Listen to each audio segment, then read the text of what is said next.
Pinakamalakas na hari. Credit to the author. 1014-20. Ang mga pangalan po na nandito ay galing sa mga name generator. Kaya kung meron man pagkakatulad sa mga pangalan ng totoong tao o lugar, ito ay tunay na hindi sinasadya. Mangyaring ipakita ang iyong pagkakakilanlan. Ito ang Province Teleportation Array. Ang mga hindi isang imperial o bahagi ng isang peak 3-star power ay hindi dapat lapitan. Agad na lumapit ang isang grupo ng mga nakabaluti na itim na gwardya nang makita niyang dumating si Francis at kasama. Bahagyang nagulat si Francis at ang kumpanya. Kahit sinong hindi bahagi ng pinakamataas na 3-star power o ang mga imperial ay hindi nakagamit ng Province Teleportation Array na ito. Huminga ng malalim si Emperor Ghost Scales. Para sa kanya, ang mga imperial at pinakamataas na tatlong bituin na kapangyarihan ay umiiral sa pinakatuktok ng kontinente, isang bagay na maaari lamang niyang tingnan ngunit hindi mahawakan. Bahagi kami ng Briggs family, isa sa 8 big families, at ang senior na ito ay ang Grand Elder ng Ocean Smoke Pavilion. Sabi ni Tian Ming. Isa sa 8 big families at Grand Elder Francis ng Ocean Smoke Pavilion. Ang mga mata ng Black Armored Guard leader ay kumikislap habang nagpadala siya ng ilang intent. Isang nasa katanghaliang gulang na maskuladong lalaki na nakasuot ng itim na baluti ang lumitaw sa harap ng grupo ng mga tao, at isang hindi nakikitang presyon ang kumalat sa hangin. Napakalakas ng katawan. Naabot na niya ang antas ng isang quasi-sacred lord. Lihim na natigilan si Emperor Ghost Scales. Nakaramdam siya ng matinding pressure kapag nakaharap lang ang lalaking nakabaluti na ito. Maaaring mas mataas pa ang battle power nitong lalaking nakabaluti na itim kaysa sa Grand Elder ng Divine Official Gate. Anong gusto mo? Tanong ng muscular black-armored middle-aged na lalaki. Malinaw na ang Briggs family ng 8 big families ay may kaunting kapangyarihan, at ang pangalan ni Francis ay medyo sikat din. Gusto naming gamitin ang Province Teleportation Array. Sabi ni Francis. Mayroon ka bang allowance ng mga imperial o isang pinakamataas na 3-star power? Tanong ng lalaking nakasuot ng itim. Tanging ang mga may marangal na pagkakakilanlan mula sa mga imperial ang pinapayagang gumamit ng Province Teleportation Array, ngunit may mga pagbubukod, tulad ng mga binigyan ng mga utos. Dahil kung hindi ka pinapayagang gumamit ng Province Teleportation Array. Ang lalaking nakabaluti na itim ay may mapagpasyang tingin sa kanya, at nagsimulang magtampo ang tatlo mula sa pamilya G. Nag-isip sandali si Francis. Ang lugar na ito ay hindi masyadong malayo sa Imperial Palace, ngunit hindi niya kilala ang maraming tao sa palasyo. Okay lang ba ito? Isang parisukat na gintong token na may nakaukit na dragon dito ay biglang lumitaw sa kamay ni Francis. Ang mga mata ng dragon ay kumikinang, at isang hindi nakikitang pag-agos ng draconic providence ang natipon patungo sa kanya. Ito ang token na ibinigay ng ika-9 na prinsipe kay Francis pagkatapos ng pagliliti sa Crown Prince, at sinabi niya na maaari nitong payagan si Francis na pumasok at lumabas sa Imperial Palace ayon sa gusto niya dahil ang Imperial Palace ay kasalukuyang nasa kakaibang sitwasyon. Kinuha lang ni Francis ang token na ito para subukan. Iyan ang Imperial Sky Token. Nagbago ang ekspresyon ng lalaking nakasuot ng itim. May Imperial Sky Token talaga si Senior Hanford. Natigilan si Tian Ming. Nagulat din sina Jane at Winston habang nakatingin sila sa Golden Dragon Token sa kamay ni Francis. Sa hitsura nito, ang token na ito ay mas mahalaga kaysa sa inaasahan ko. Nakita na ngayon ni Francis kung gaano kahalaga ang token na ito. Dahil mayroon kang Imperial Sky Token, dapat ay mayroon kang karapatang gamitin ang array na ito. Pinangunahan ng lalaking nakabaluti ng itim si Francis at ang kanyang mga kasama sa malaking bulwagan. Habang naglalakad sila, sinabi ni Tian Ming kay Francis ang kasaysayan ng Imperial Sky Token. Tanging ang Sacred Emperor lang ang may karapatang ipamahagi ang Imperial Sky Token, at kadalasan ay ibinibigay lamang ito sa mga prinsipe o sa mga may malaking kapangyarihan. Ang ibig sabihin nito ay maraming bagay. Ang Imperial Sky Token na mayroon si Francis ay ang ika-9 na prinsipe, na nangangahulugan na siya mismo ang sumasagisag sa ika-9 na prinsipe. Kahit na may Imperial Sky Token ang isa, wala silang karapatang gamitin ang Province Teleportation Array, ngunit iba ang 9th Prince. Siya na ngayon ang Crown Prince, ibig sabihin ay tumaas ng ibang level ang halaga ng kanyang Imperial Sky Token. Elder Being, si Francis ay may Imperial Sky Token ng 9th Prince at nais niyang gamitin ang Province Teleportation Array, sabi ng lalaking nakabaluti na itim sa isang magalang na tono. Pinapayagan. Isang matandang boses ang umalangaw-ngaw sa buong bulwagan. Kumislap ang mga mata ni Francis, at tumingin siya sa direksyon ng isang silid sa likod ng malaking bulwagan kung saan nakaupo ang isang elder. Sumama ka sa akin upang magsulat ng isang talaan, sabi ng lalaking nakabaluti ng itim. Ang sino mang hindi kabilang sa mga imperial o isang pinakamataas na kapangyarihang may 3 bituin at kailangang gumamit ng ibang paraan ay kailangang mag-iwan ng tala. Sa pamamagitan lamang ng pagsulat ng record at pagbabayad ng malaking bilang ng peak-grade primal crystal stones papayagan si Francis at ang kumpanya na gamitin ang array na ito. Weng-weng. Nagsimulang kumislap ang puting liwanag sa paligid ng sinaunang at malaking array stage. Ang hindi mabilang na pilak na hanay ng mga linya ay nagsimulang umabot sa entablado, at isang flash ng puting liwanag ang tumakip sa grupo ng mga tao habang sila ay nagsimulang maglaho. Kasabay nito, sa isang malaking lungsod sa ibang bahagi ng Feng Province. Weng! Si Francis at ang kumpanya ay lumitaw sa isang lumang yugto ng array. Sa sandaling lumitaw sila, ang Emperor Ghost Scales at ang mga mula sa Briggs family ay nakaramdam ng hindi komportable at halos mahulog sa lupa. Masyadong malaki ang pagkawala ng pressure at sensasyon na dulot ng spatial disturbance mula sa Province Teleportation Array.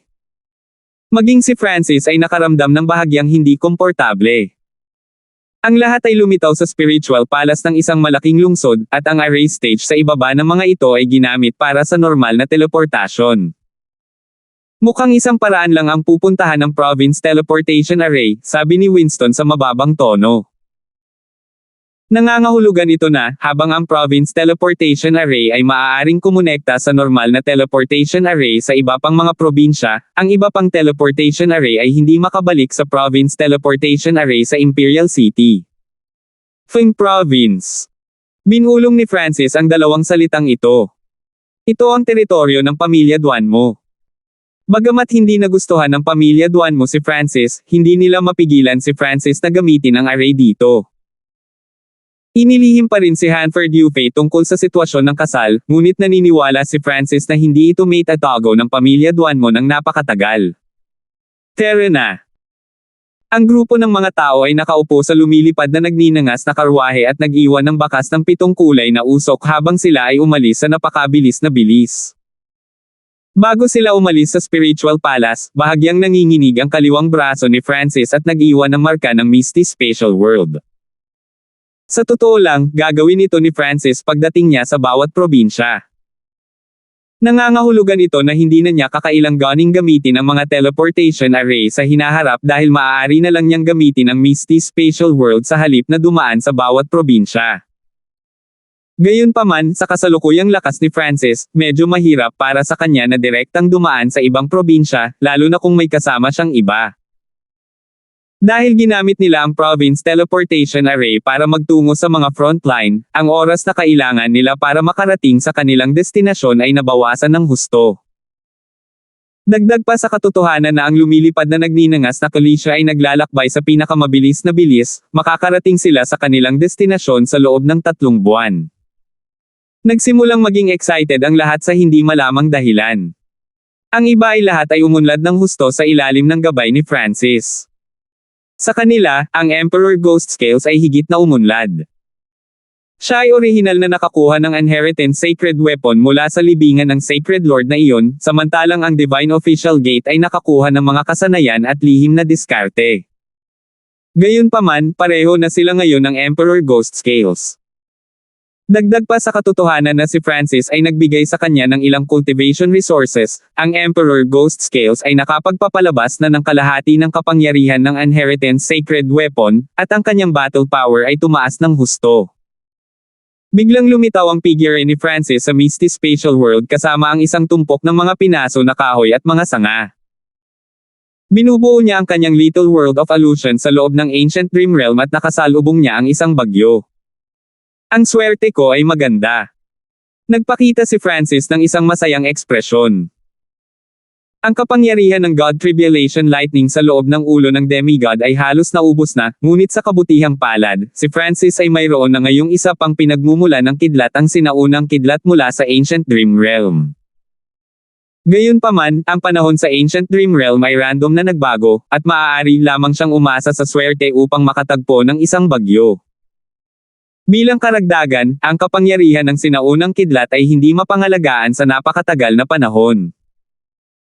Nang walang sinabi pa, umupo si Francis at nagsimulang idirekta ang kapangyarihan ng sinaunang kidlat sa loob ng pinaso na kahoy sa kanyang lightning soul body. Malapit na tayo. Si Jane, na kasalukuyang kumokontrol sa lumilipad na nagninangas na karo, ay tumingin sa malayo. Wala pang isang probinsya ang layo nila sa front lines ng battlefield. Whoosh! Sa isang tiyak na sandali, ang aura ng isang quasi-sacred lord ay lumitaw mula sa itaas. Ang bagong dating ay isang taong nasa katanghaliang gulang na nakasuot ng kulay lila na damit. Ibinaba niya ang tingin sa grupo ng mga tao sa lumilipad na nagninangas na karwahe at bumagal, ngunit hindi siya nagtagal bago umalis. Hindi nagtagal ay nakilala ng kanilang grupo ang isang malaking lumilipad na espiritual na alagang hayop. Tatlong lalaki na may malamig na tingin ang nakatayo dito, at dalawa sa kanila ay quasi-sacred lords. Ang isa sa kanila ay may pulang buhok, at nagsiwalat siya ng kakaibang ekspresyon nang mapansin niya ang lumilipad na nagninangas na karwahe. 4 na tao lamang ang nakasakay sa lumilipad na nagninangas na karwahe, at lahat sila ay nasa antas lamang ng pinakamataas na emperador. Gayunpaman, ang bilis ng lumilipad na karo ay mas mabilis kaysa sa kanilang espiritual na alagang hayop. Alam ng lahat na ang presyo ng isang flying machine ay mas mataas kaysa sa isang lumilipad na espiritual na alagang hayop dahil ang isang flying machine ay maaaring magkasya sa mas maraming tao at nangangailangan ng mas kaunting kapangyarihan. Hindi rin ito kailangang magpahinga, kaya napakahalaga ng malalaking lumilipad na makina. Boss, dapat ba tayong kumilos laban sa kanila? Ang isa sa mga lalaki ay nagpakita ng nakakatakot na ekspresyon at tumawa. Biglang lumitaw si Francis sa loob ng lumilipad na nagninangas na karwahe, at ang kanyang malabong gininto ang buhok ay umihip ng hangin habang ang kanyang gininto ang kaliwang mata ay mukhang napaka-misteryoso. Huwag magdulot ng masyadong gulo. Napakaraming nakatagong eksperto dito. Naging maingat ang pulang buhok na lalaki nang makita niyang lumitaw si Francis nang wala sa oras at umiling. Ang kanyang karanasan at instinct ay naipon pagkatapos ng ilang daang taon ng paglalakad sa dulo ng isang kutsilyo, at sinabi nito sa kanya na ang kabataang ito ay tiyak na hindi simple.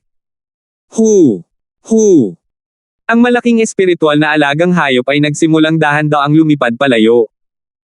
Sa ibabaw ng lumilipad na nagninangas na karo. Mukhang magulo talaga ang lugar na ito. Dinila ni Emperor Ghost Scales ang kanyang mga labi habang sumilay sa kanyang mga mata ang pananabik. Ang lugar na ito ay nagpapaalala sa kanya ng mga araw noong siya ay isang pirata. Sa harap namin ay ang espiritual na palasyo. Dumating ang kanilang grupo bago ang isang maingay at magulong bulwagan. Bago pa man sila makalapit ay may nakita silang dalawang puwersa na naglalaban sa isa't isa. Ang pinakamahina ay isang domain level king. Ang lugar na ito ay hindi lamang magulo. Tumingin si Francis sa paligid at nakitang maraming mabangis at masasamang tao sa loob ng mga tindahan. Ang isa ay hindi kailangang magbayad ng entrance fee, at walang mga limitasyon sa paglipad ng mga alagang hayop o makina. Maaaring sabihin ng isa na ito ay isang espiritual na palasyo na walang sinumang may kontrol dito. Sa sandaling dumating ang lumilipad na nagninangas na kolisyon ni Francis, maraming matako na tingin ang naakit dito. Whoosh! Whoosh! Whoosh! Ilang figure ang dahan-daang lumipad patungo sa kanila mula sa harapan. Buntong hininga, hindi ko akalain na masisira ang teleportation array dito. Normal lang iyon. Ang mga teleportation array na malapit sa battlefield ay madalas na ginagamit. Sa susunod na pagkakataon ay pumunta tayo sa Spiritual Palace sa Duhay City. Napailing ang tatlo at napabuntong hininga nang umamin sa kanilang pagkatalo. Senior Hanford, sira ang teleportation array dito. Bakit hindi na lang tayo lumipad? Binagalan ni Jane ang lumilipad na nagninangas na karwahe. Dahil napakabilis ng lumilipad na naglalagablab na Kalisha, hindi na nila kailangan ng maraming oras upang tumungo sa larangan ng digmaan. Tumingin si Francis sa teleportation hall sa harap. Sarado ang mga pinto, at maraming bantay sa paligid. Sa hitsura nito, ang lahat ng puwersa na kabilang sa City Lord ay puro sa teleportation hall. Okay. Tumango si Francis. Nang iikot na ni Jane ang lumilipad na nagninangas na karo. Meow meow. Ang maliit na paws ang magnanakaw ay lumitaw sa mga balikat ni Francis at kinuha ang Imperial Sky Token. Sa sandaling ito, gumagalaw ang Draconic Providence sa Imperial Sky Token, at ang mahinang dagandong ng isang dragon ay maririnig mula rito. Ibang-iba ito sa nakaraan.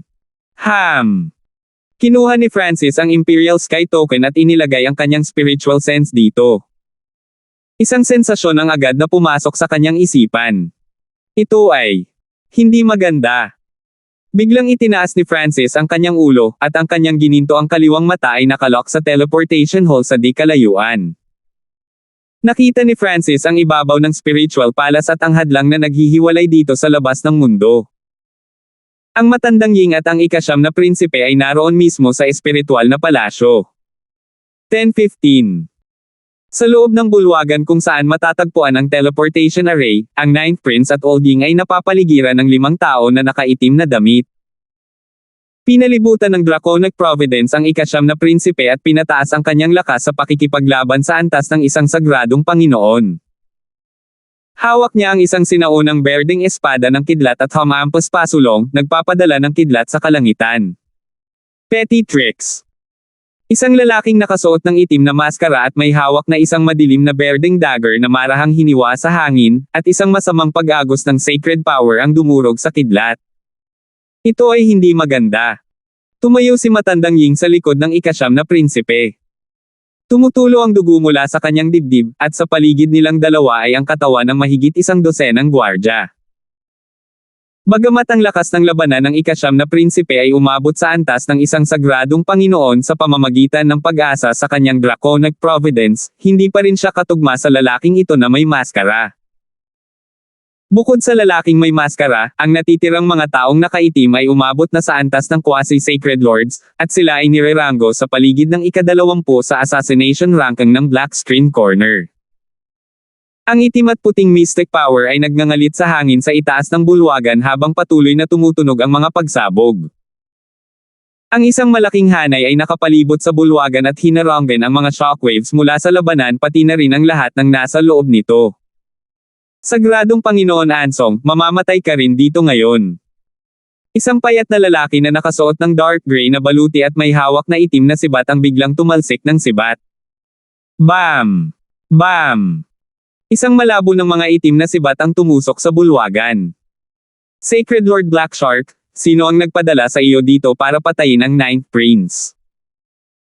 Ang Sacred Lord Ansong ay mabilis na naglaslas pasulong gamit ang kanyang malakristal na puting espada, nagpadala ng mga sinag ng puting espada ilaw patungo sa mga kislap ng mga itim na sibat na itinulak palabas ng Sacred Lord Black Shark.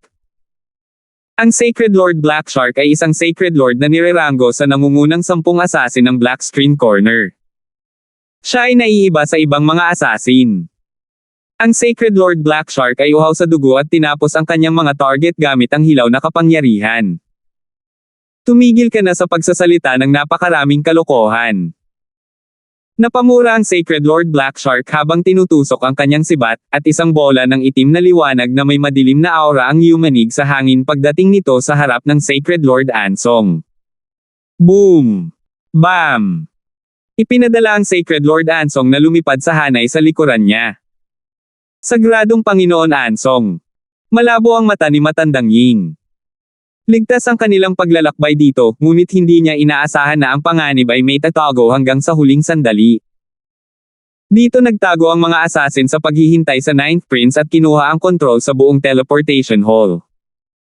Ang lahat ng mga gwardya maliban kay Sacred Lord Ansong ay pinatay.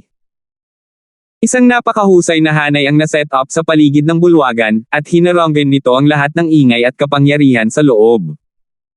Hindi rin naman siguro alam ng mga nasa labas kung ano ang nangyayari dito.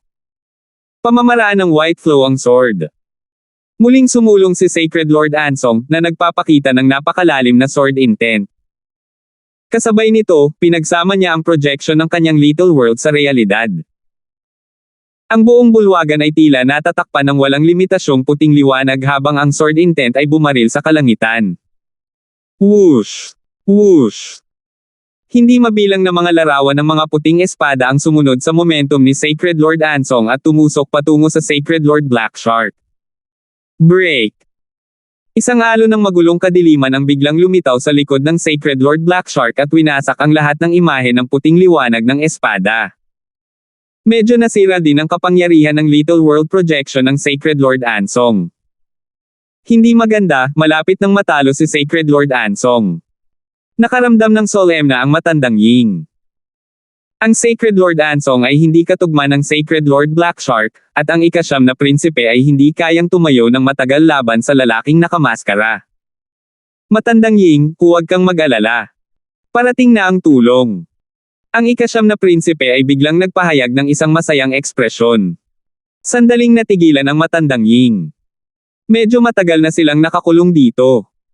Kung may mga taong pumunta dito para iligtas sila, matagal na silang dumating. Hihihi, umaasa ka pa sa iba para iligtas ka. Mapanuksong ngumiti ang lalaking nakamaskara. Ang hanay sa paligid ng bulwagan ay hindi lamang nakaharang sa lahat ng ingay at kapangyarihan, pinipigilan din nito ang spiritual senses. Ang kanilang plano ay pinag-isipang mabuti. Walang aksidenteng maaaring mangyari. Ang lalaking nakamaskara ay biglang sumugod, at ang kanyang madilim na berdeng sandang ay kumikinang sa lamig habang ito ay tahimik na gumagalaw sa paligid ng ika-9 na prinsipe. Gayunpaman, sa susunod na sandali. Boom! Ang pasukan sa bulwagan ay bumukas. Ilang gwardya na nakasuot ng itim na baluti ang napinsala ng nakakatakot na puwersa. Bam! Diretso ang bagsak ni Francis sa hanay at pumasok sa loob habang pinipigilan ng mga miyembro ng Briggs family at Emperor Ghost Scales ang iba pang mga nakabaluti na itim na gwardya. Sino nandyan? Bulalas ng itim na nakasuot na assassin sa harap ng Ninth Prince. Ang Sacred Lord Black Shark at ang lalaking nakamaskara ay tumigil din sandali.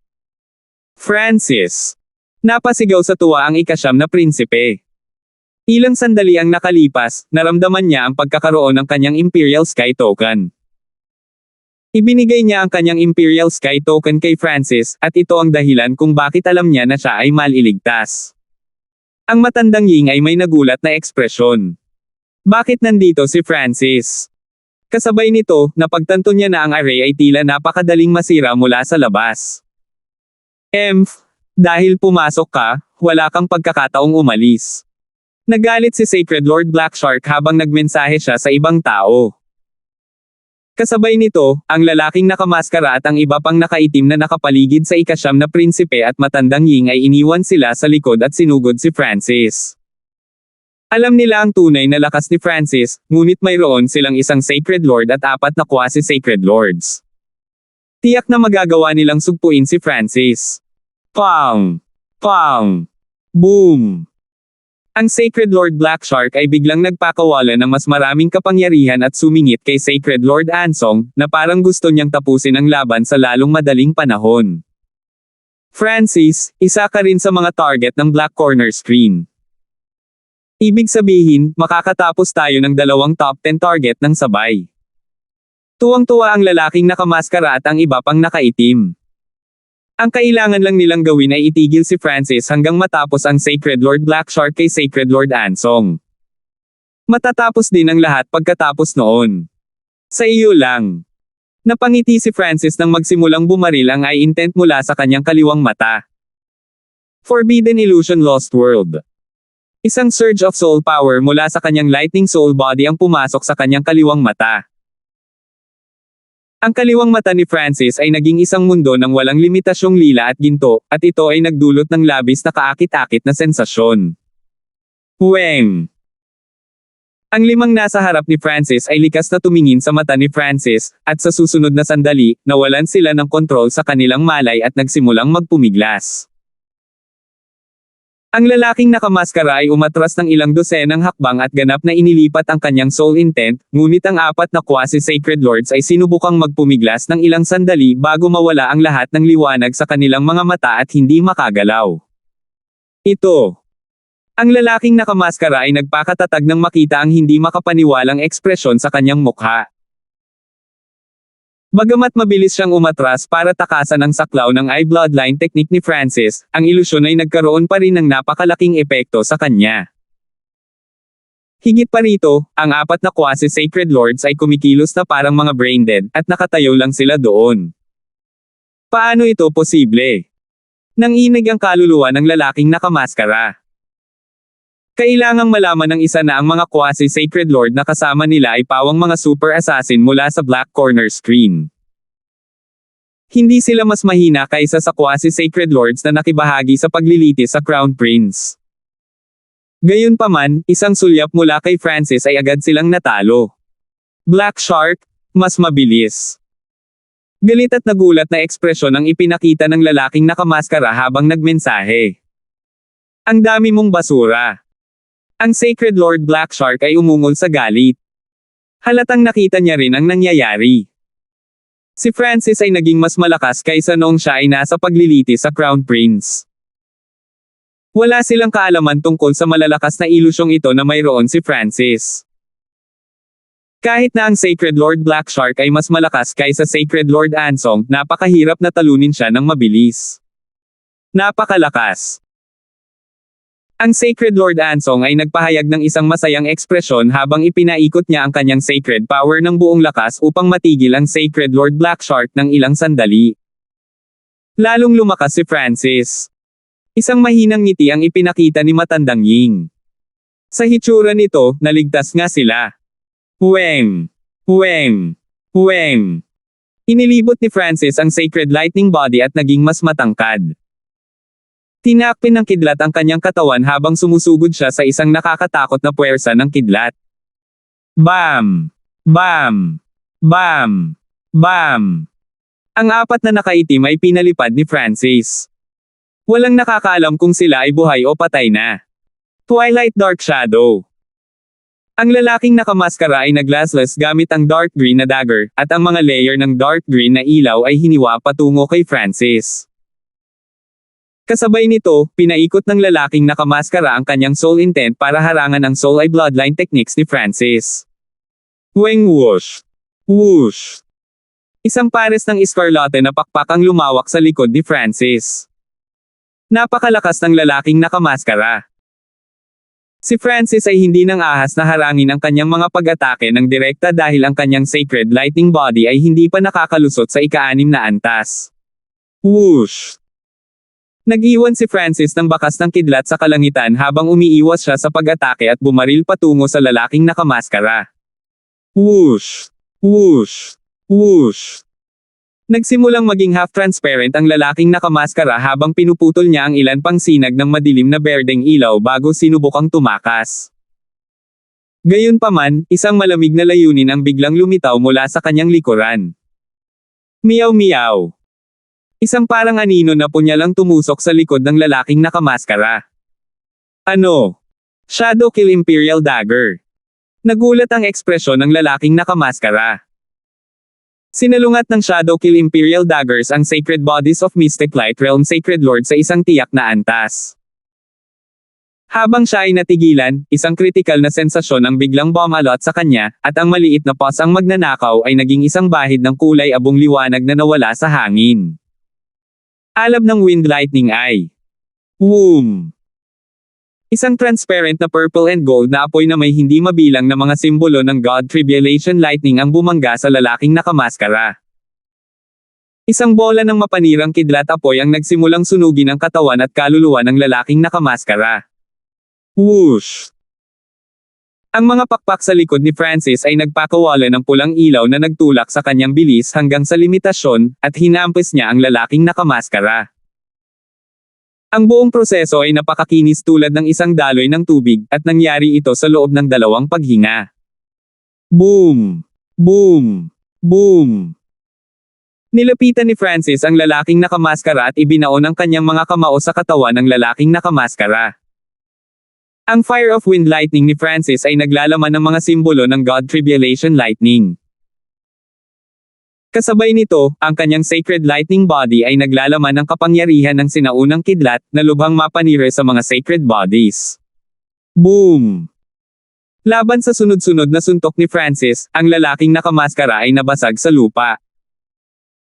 Sa sumunod na sandali, lumipad sa ere si Francis at sumugod patungo sa Sacred Lord Black Shark.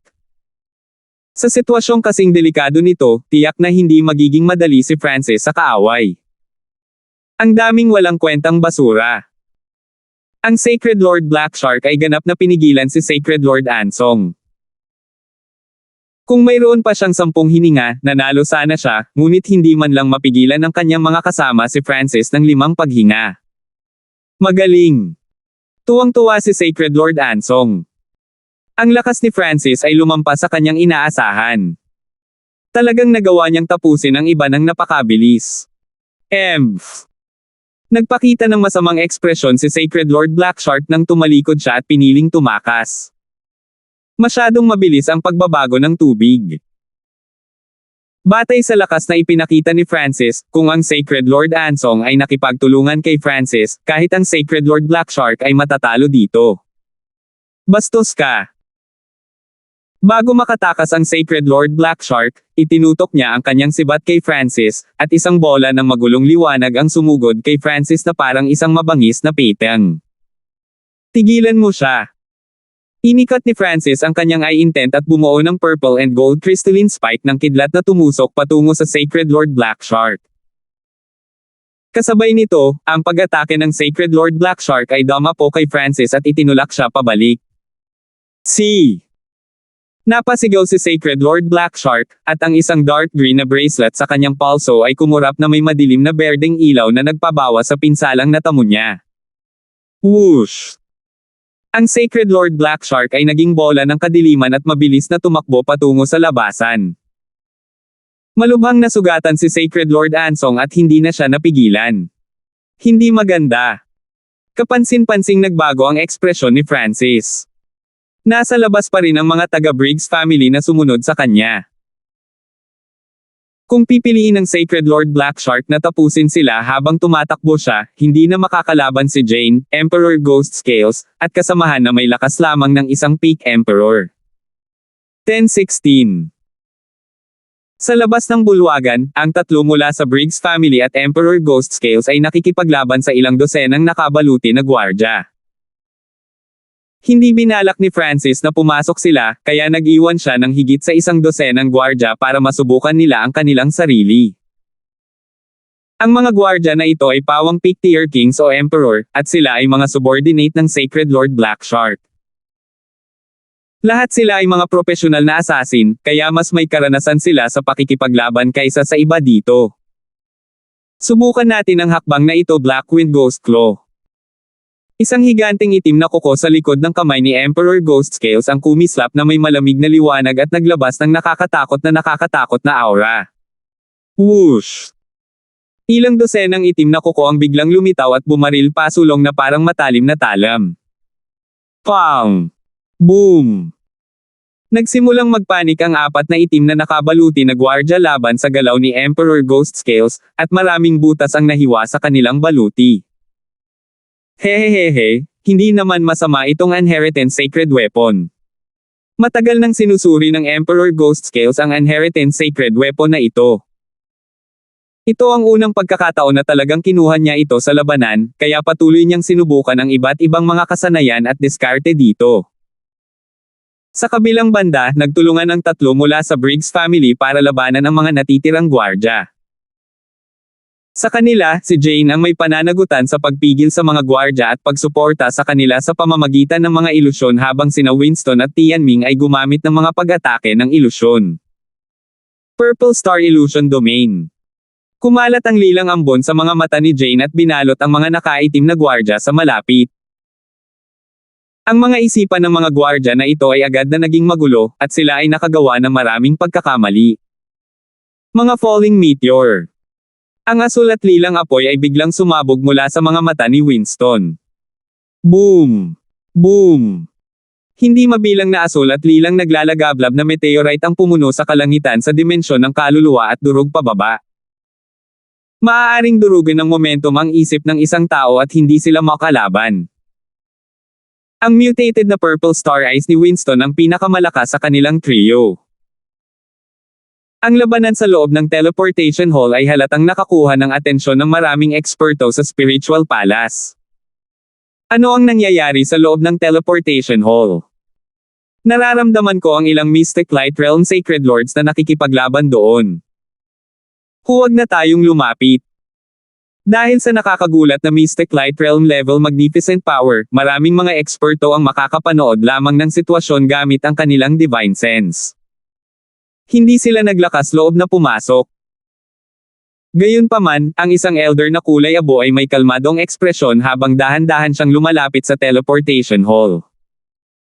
Tingnan natin kung magagamit natin itong teleportation array o hindi. Ang nakatatandang kulay abo ay may normal na ekspresyon sa kanyang mukha habang tinitingnan ang magulong labanan sa pagitan ng mga miyembro ng Briggs family at ng mga gwardya na nakabaluti ng itim. Sa oras na ito, ang Sacred Lord Black Shark ay sumibol mula sa pasukan. Humanda ka sa pag-alis. Tumunog ang boses ni Sacred Lord Black Shark, at ang mga nakabaluti na guard sa labas ay agad na umatras at naghanda na umalis kasama ng Sacred Lord Black Shark. Lahat kayo ay mga kasabwat ni Francis. Mamatay. Tiningnan ng Sacred Lord Black Shark ang tatlong disipulo ng Briggs family, Emperor Ghost Scales, at ang elder na kulay abo sa hindi kalayuan, at ang deadline ay lumitaw sa kanyang mga mata. Boom! Isang surge ng Sacred Lord level Magnificent Power ang biglang bumaba at lumikha ng mga pagsabog sa buong palasyo. Naramdaman ng tatlo mula sa Briggs family at Emperor Ghost Scales ang kanilang mga katawan na nanlamig sa ilalim ng presyon ng isang sagradong Panginoon. Hindi nila nagawang ilipat ang kanilang true yuan o bloodlines, at malapit na silang durugan ng nakakatakot na pressure. Gayunpaman, ang sacred power na ito ay agad na nawala, at ang tatlo mula sa Briggs family at Emperor Ghost Scales ay nagpakawala ng hininga. Magagamit pa ba ang teleportation array? Biglang tanong ng nakatatandang kulay abo. Ito. Nagulat si Sacred Lord Black Shark, at nagsimulang bumilis ang tibok ng kanyang puso nang bumuhos ang malamig na pawis mula sa kanyang noo. Nagawa ng elder na iyon na sirain ang kanyang Sacred Lord level Magnificent Power ng napakadali. Hindi pa niya talaga inspeksyonin ang cultivation ng elder na ito at inisip lang niya na nasa panig siya ni Francis. Dahil nakatayo siya sa labas sa halip na makipag-away sa loob, kung gayon ang kanyang paglilinang ay hindi dapat masyadong mataas. Gayunpaman, matapos siyang maingat na inspeksyonin, napagtanto ng Sacred Lord Black Shark na hindi niya makita ang antas ng cultivation ng kanyang nakatatanda. Napabuntong hininga ang tatlo mula sa Briggs family at Emperor Ghost Scales at tumingin sa matanda na kulay abo. Alam lang nila na ang Sacred Lord Black Shark ay nasa simulang yugto ng Mystic Light Realm, ngunit ang elder na ito ay tila mas malakas pa kaysa Sacred Lord Black Shark. Ang Sacred Lord Black Shark ay may komplikadong ekspresyon. Kung hindi siya umalis ngayon at nahuli ni na Francis at Sacred Lord Ansong, tiyak na mamamatay siya. Pumutok. Hindi inaasahan ng Sacred Lord Black Shark na magsasama si Francis ng ganoong eksperto, at ang kanyang mga mata ay naging mas nakamamatay. Ang mga katawan at kaluluwa ng kanyang mga nasasakupan ay nagsimulang lumawak, at ang pag-alo ng pagkawasak ay nagsimulang mag-imbento. Boom! Boom! Boom! Sumabog ang mga gwardya na nakabaluti ng itim, at sinira ng nakakatakot na puwersa ang pasukan sa bulwagan. Ipaghihiganti ko kayong lahat. Ang Sacred Lord Black Shark ay naging isang streak ng itim na liwanag na tumalbog sa malayo. Bumalik ka! Isang matandang boses ang umalangaw-ngaw mula sa gitna ng mga pagsabog. Boom! Weng! Naging madilim ang langit, at ang walang limitasyong layunin ay dumaan sa himpapawid. Paano? Posible ito. Ang katawan ng Sacred Lord Black Shark ay nanlamig sa hangin. Hindi siya makamove forward. Ang kanyang katawan ay pinigilan ng isang sukdulang kapangyarihan. Naglaho ang usok at tumambad sa matanda na kulay abo, na ganap na hindi nasaktan. Ang kanyang mga mata ay parang kalmadong tubig habang nakatingin sa Sacred Lord Black Shark. Sa ibang lugar, isang matangkad na ginto at asul na katawan ang nakatayo sa harap ng tatlo mula sa Briggs family at Emperor Ghost Scales. Francis, salamat. Napakaswerte ng Emperor Ghost Scales. Nang sumabog ang mga gwardya, dumating si Francis at inikat ang kanyang Sacred Lightning Body at ang kanyang Sacred Lightning Protection upang harangan ang pagsabog sa harap nila. Maging si Francis ay hindi makakayanan ang pagsira sa sarili ng higit sa 12 mga hari at emperador kung siya mismo ang kukuha nito. Sa puntong ito, nanginginig ang puso ni Francis habang nakatingin sa nakatatandang kulay abo sa hindi kalayuan. Ang elder na ito ay madaling napigilan ng Sacred Lord Black Shark. Ang kanyang tunay na lakas ay hindi bababa sa nasa huling yugto ng Sacred Lord level, o marahil ay isa pa siyang Sacred King. Who? Ang Sacred Lord Black Shark ay hindi makagalaw gaya ng gusto niya habang dahan-dahan siyang bumalik sa lupa. Baka sa mukha niya ang kawalan ng pag-asa. Hindi niya akalain na magiging ganoon kalakas ang katulong ni Francis. Nabigo ang pagpatay, at ngayon ay wala na siyang matakasan. Hahaha, sabay tayong mamatay. Ang Sacred Lord Black Shark ay lumibot habang ang kanyang kapangyarihan ay namuo at agad na sumabog. Hindi maganda, mag-ingat ka. Maging si Francis ay hindi naglakas loob na labis ang pagpapahalaga sa sarili laban sa pagsira sa sarili ni Sacred Lord Black Shark. Ibinuko ni Francis ang kanyang mga pakpak at ang kanyang Little World of Wind Lightning habang hinihilan niya ang tatlong miyembro ng Briggs family at Emperor Ghost Scales at sumugod sa kalangitan. Boom! Boom! Boom! Nawasak ang lahat sa paligid ng teleportation hall, at maraming Emperor na nanunood ng palabas ang nasugatan sa pagsabog. Kahit na ang isang sagradong Panginoon ay nasira ang sarili, kaya't ang mga manunood ay nagtakbuhan lahat. Gayunpaman, nakatayo lang doon ang nakatatandang kulay abo at pinrotektahan ang kanyang sarili ng may ilang layunin. Walang pinsalang ginawa sa kanya. Salamat, Senior, sa pagtulong mo sa akin na patayin ang assassin na ito. Pumunta si Francis para magpasalamat.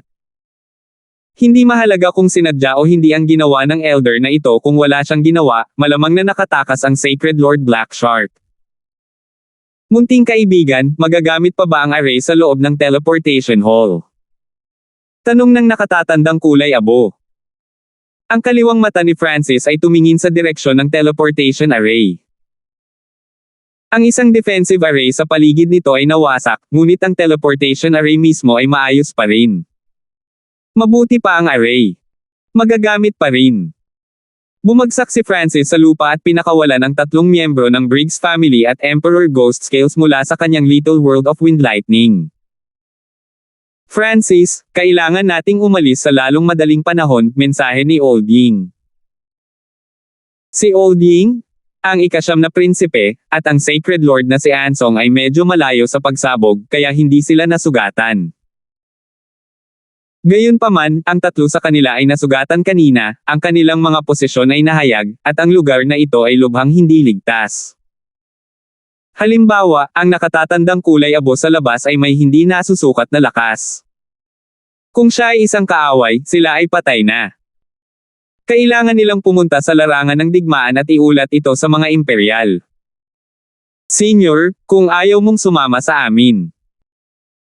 Inimbitahan ni Francis ang elder na ito dahil wala siyang nararamdamang masamang intensyon mula sa kanya. Hindi na kailangan. Naghihintay pa rin ako sa aking alagad. Tinanggihan ng nakatatandang kulay abo ang imbitasyon ni Francis. Paalam kung ganoon. Si Francis, ang mga miyembro ng Briggs family, at Emperor Ghost Scales ay nagpaalam sa elder na kulay abo. Naglagay si Old Ying ng ilang peak-grade primal crystal stone sa sinaunang teleportation stage, at isang puting liwanag ang nagsimulang kumislap habang ang hindi mabilang na silver array lines ay nagsimulang lumaki. Tiningnan ni na Sacred Lord Ansong at Old Ying ang misteryosong elder at nadama nilang mapalad na hindi siya ang kanilang kaaway. Kasabay nito, naramdaman nilang medyo masama ang swerte ni Sacred Lord Black Shark. Sa sandaling ito, isang figurang nakaputi ang tumungo sa nakatatandang kulay abo. Ang batang babae ay nakasuot ng puting nyebe na damit, at ang kanyang walang katulad na kagandahan ay parang isang dalisay at puting lotes. Nagbigay siya ng isang mahinang ngiti at nagbigay ng payapang sensasyon sa iba. Biglang nanginig ang mga mata ni Francis habang nakatingin sa matikas na babaeng ito na tila nagmula sa isang painting. Maging si Francis, na sanay makakita ng mga kagandahan, ay labis na naaakit. Kasabay nito, nakaramdam din siya ng hindi kilalang pamilyar na sensasyon. Katulad noong inilantad ng maliit na pas ang magnanakaw ang mukha ni Quincy pabalik sa flooding Lake City sa Azure Flower Continent, at ang kanyang kagandahan ay sapat na upang masilaw ang sinuman sa maikling sandali. Napakaganda! Napatulala si Emperor Ghost Scales habang nakatingin sa babaeng nakaputi. Maging si Jane ay lubos na naakit sa kanya. Kasabay nito, ang babaeng nakaputi ay tumingin sa Ninth Prince at kasama sa teleportation array, at ang kanyang mga mata ay dumapo kay Francis. Ang aura na ibinigay ng gininto ang buhok at ang gininto ang mata ay nagparamdam sa kanya ng malapit na pagkakaugnay, ngunit sa susunod na sandali, ang ikasyam na prinsipe, Francis, at ang kumpanya ay nawala mula sa yugto ng teleportasyon. Guro, bumili ako ng dissenting chin. Nakangiting lumabas ang mga ngipin ng babaeng nakaputi. Hindi mo pinapansin. Naiwan mo talaga ang iyong chin. Sabi ng nakatatandang kulay abo. Munting kagandahan, bakit ka napunta dito? Huwag kang tumakbo little goddess, gusto lang naming maging kaibigan, hehehehe. Umalangaw-ngaw mula sa labas ang mapaglarong boses ng dalawang lalaki nang tumalon ang dalawang malalaking lalaki. Pareho silang quasi-sacred lords, at wala silang masyadong naramdamang banta ng matanda sa tabi ng babae, kaya hindi talaga sila nag-abala sa kanya. Nagdudulot na naman ng gulo sa akin. Ang nakatatandang kulay abo ay nagpahayag ng isang walang magawang ngiti, at ang mukha ng batang babae ay bahagyang namula habang siya ay nagbigay ng nakakainis na ngiti. Weng! Ang kulay ng kaliwang mata ng matanda ay biglang nagsimulang magbago, at isang itim na figure ang tumalon. Ang itim na figure na ito ay umiral lamang sa isang estado ng kaluluwa, at mayroon itong hindi mabilang na mga sumpa at talismans dito. Ang hitsura ay katulad ng Sacred Lord Black Shark. Ano? Ito. Nagbago ang ekspresyon ng dalawang lalaki. Ang kakaibang eksenang ito ay nagbigay sa kanila ng masamang pakiramdam. Biglang sumingit ang kaluluwa ni Sacred Lord Black Shark, at isang nakakatakot na Sacred Lord Soul Intent ang bumagsak. Tumakbo. Napalitan ng takot at gulat ang ekspresyon ng dalawang lalaki nang agad silang nagtangkang tumakbo. Hubom. Ang dalawang malalaking lalaki ay nahulog sa lupa, ang kanilang mga kaluluwa ay ganap na nawasak. Ang kaluluwa ng Sacred Lord Black Shark ay naging isang bahid ng itim na liwanag at sumanib sa kaliwang mata ng matanda na kulay abo. Let's go! Magagamit pa rin ang teleportation array. Ang matanda na naka-gray at ang babaeng nakaputi ay naglakad patungo sa sinaunang array stage. 10:17 Nang si Francis, ang ikasyam na prinsipe, at ang kumpanya ay lumitaw sa kabilang teleportation stage, ang lahat ay nakaupo sa lumilipad na nagninangas na karwahe ni Francis at sumakay sa kalangitan. 8 ang pinakamataas na kapasidad ng lumilipad na nagninangas na karo. Tingnan mo, iyon ay. Ang halaga ng lumilipad na makina ay dapat na medyo mataas. Ang espiritual na palasyong ito ay mas magulo pa kaysa sa nakaraan. Si Francis at ang kumpanyang lumilipad sa langit ay nakaakit ng maraming tingin, at ilang dosenang mga figure ang agad na sumunod sa kanilang likuran. Malamig na tumawa si Sacred Lord Ansong at pinakawalan ang kanyang Sacred Lord Aura. Boom! Ang dugo sa loob ng ilang dosenang figure ay nanginginig habang ang pinakamataas na aura na ito ay nagtulak sa kanila pabalik. Sagradong Panginoon! Walang pag-asa! Maraming tao ang umalis, ngunit may ilang mga matako na tingin pa rin ang natitira matapos makita na may 8 tao sa lumilipad na karo. Francis, ang lumilipad na makina na ito ay napakahusay. Ang matandang Ying ay may ekspresyon na nagpupuri. Ang lumilipad na kabayo na ginamit nila ay walang halaga kung ihahambing dito. Ang mga lumilipad na kabayo ay nangangailangan ng pahinga, at nang walang isang hayop na tamer, maaaring mangyari ang mga aksidente sa mahabang paglalakbay na mahirap lutasin.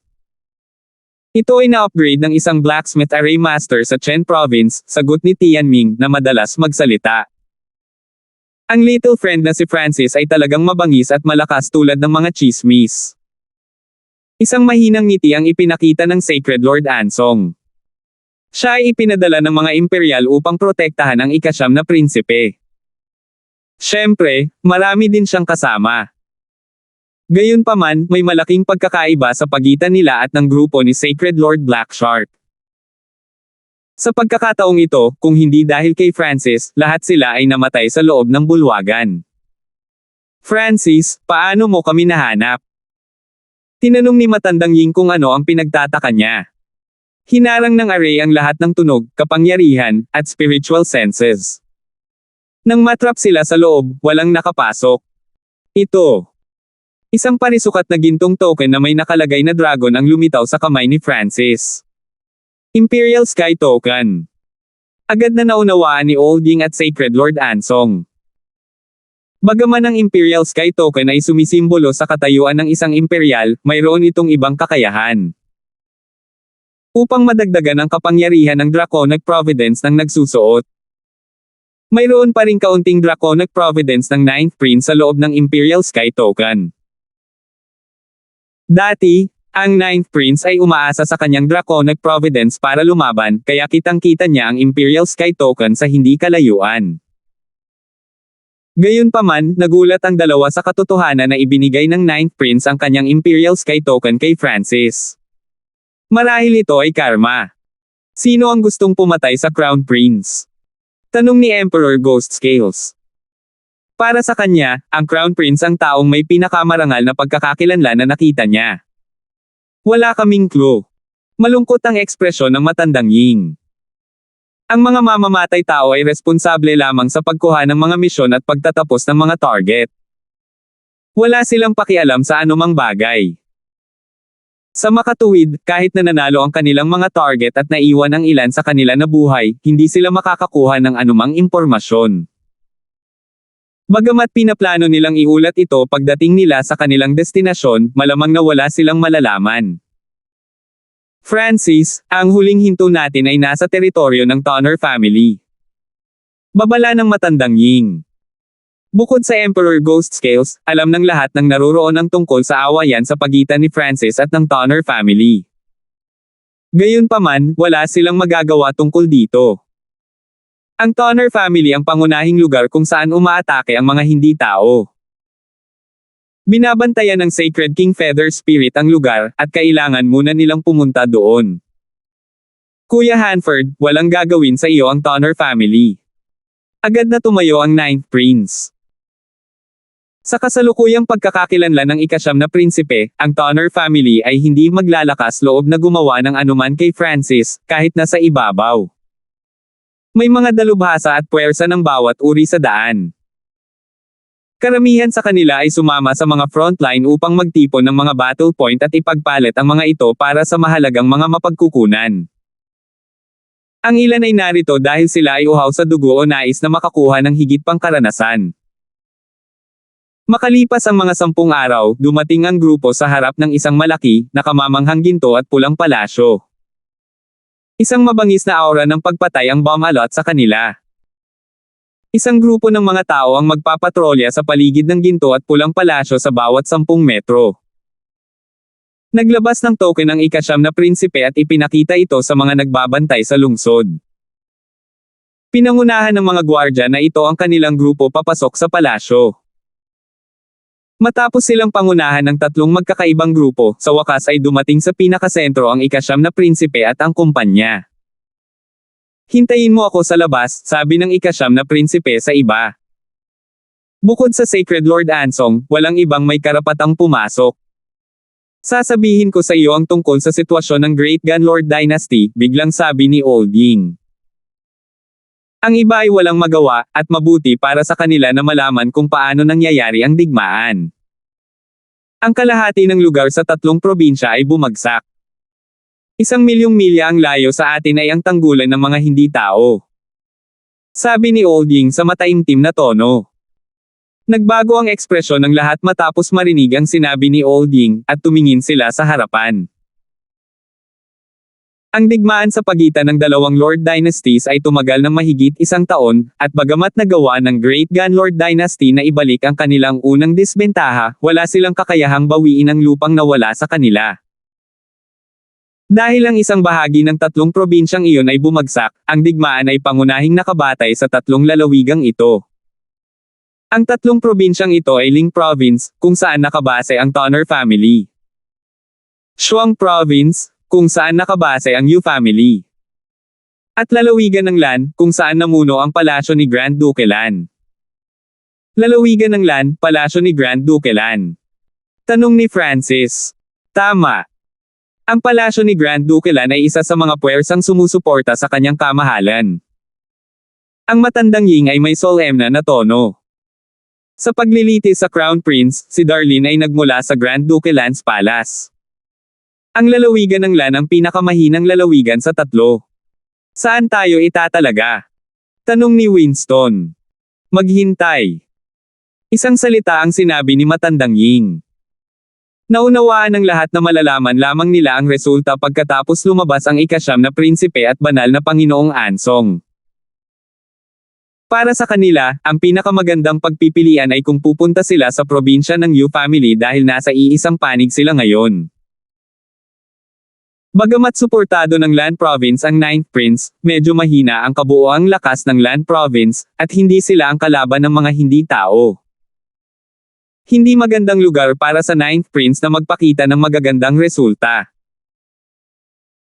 Para sa Ling Province, sinuportahan nila ang 4th Prince, at ang Tonner family ay may kakaibang relasyon kay Francis, kaya ayaw ni Francis na manatili sa Ling Province. Higit pa rito, hindi alam ni Francis kung saang probinsya naruroon ang mga miyembro ng Ocean Smoke Pavilion. Ano iyon? Tumingin si Jane sa malayo. Sa pinakagitna ng bulwagan ay may mga hanay ng pulang tablang bato na 100 metro ang taas. Tila bumubula ang dugo mula sa kanila, at hindi mabilang na mga pangalan ang nakasulat sa kanilang lahat habang kumukurap ang gintong liwanag. Iyan ang Warboard Rankang. Ang nangungunang 5,000 tao na may pinakamaraming war point sa Ling Province ay ipapakita sa Warboard Rankings.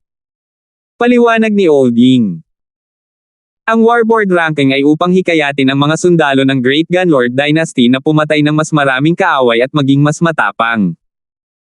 Ito rin ay isang pagpapakita ng kaluwalhatian at lakas.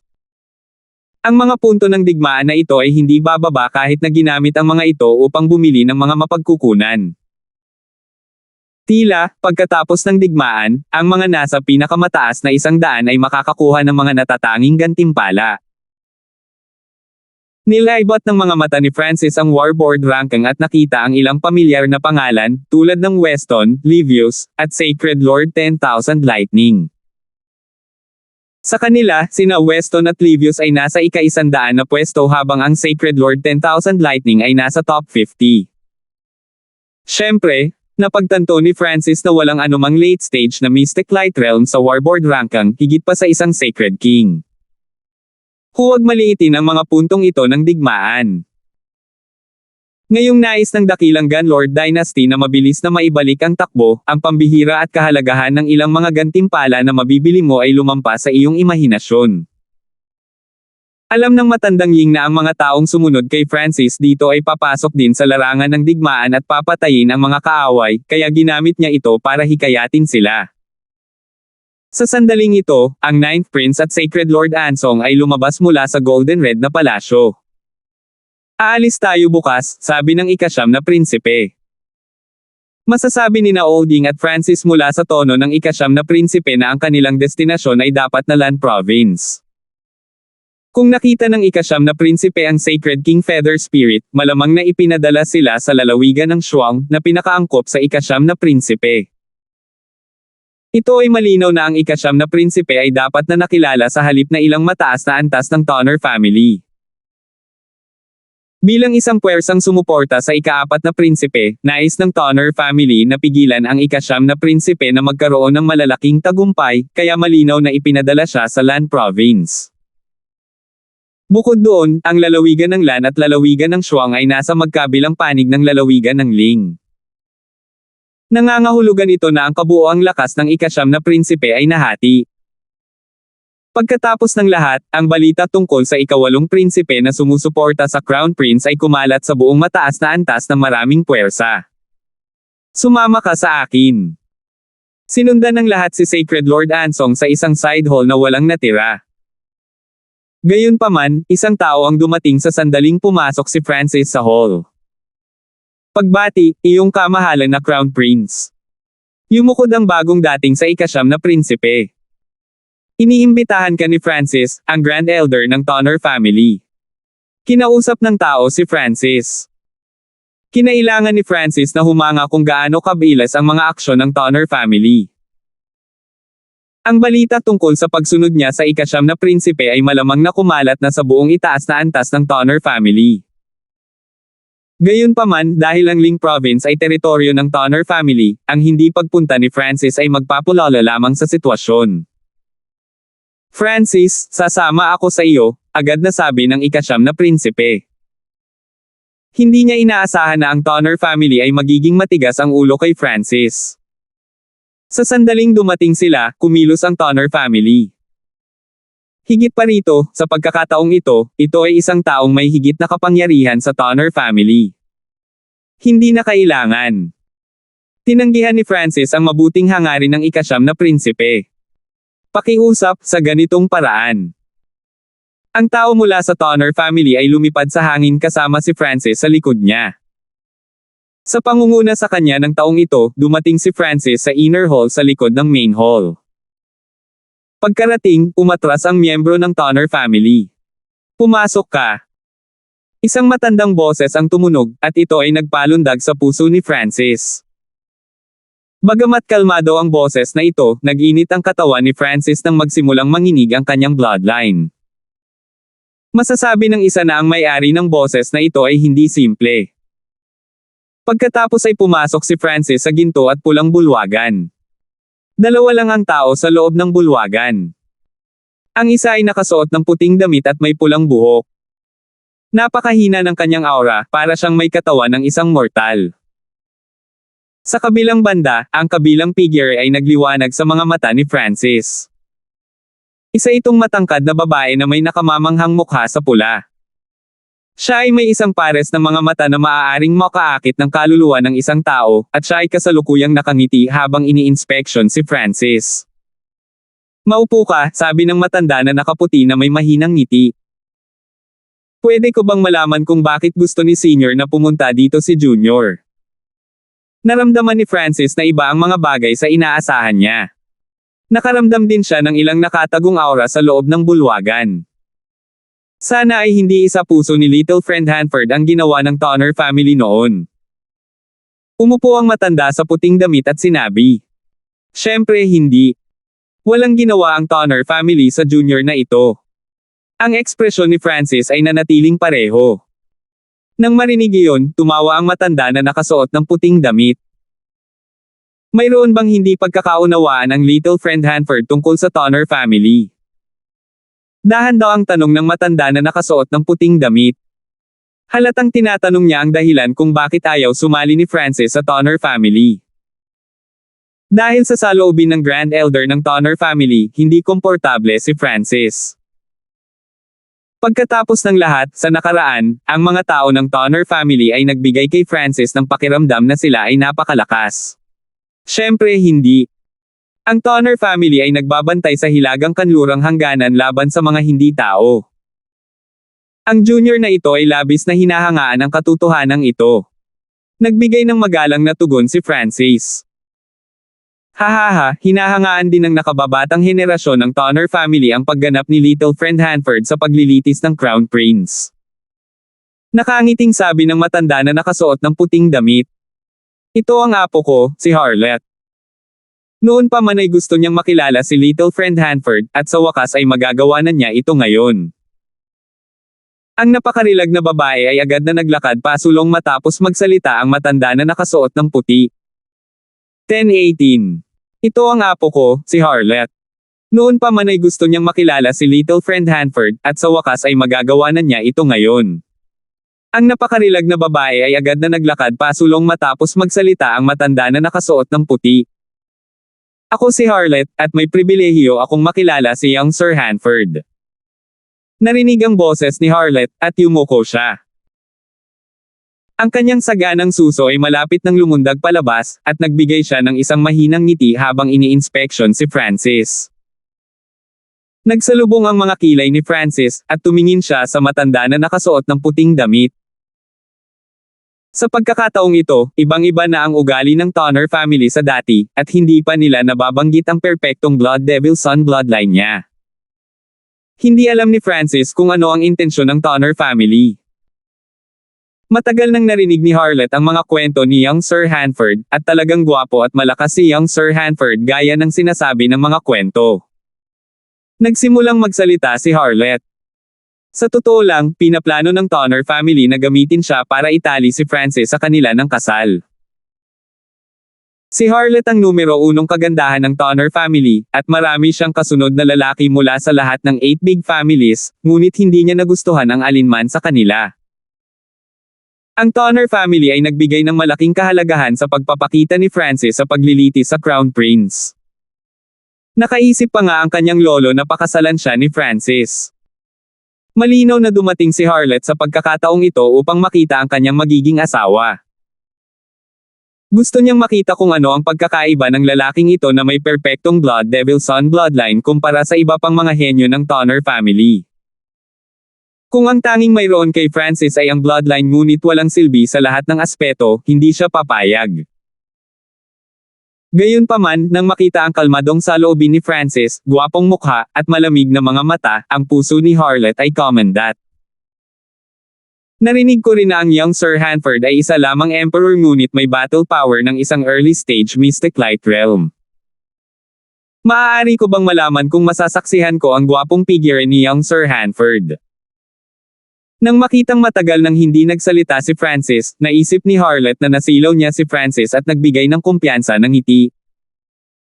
Lubhang nasiyahan siya sa bloodline, hitsura, at pagpapakita ni Francis. Ngayon ay gusto niyang makita kung si Francis ay talagang kasing lakas ng sinabi ng mga chismis. Napakaganda at napakaganda ni Lady Harlett. Nagawa mong maging quasi sacred lord sa murang edad. Iyan ay isang bagay na hindi ko maihahambing. Pinaikit ni Francis ang kanyang mga mata habang sinisiyasat niya ang babaeng ito. Sa mga tuntunin ng bloodline, maaaring mas malakas pa siya kaysa kay Livius.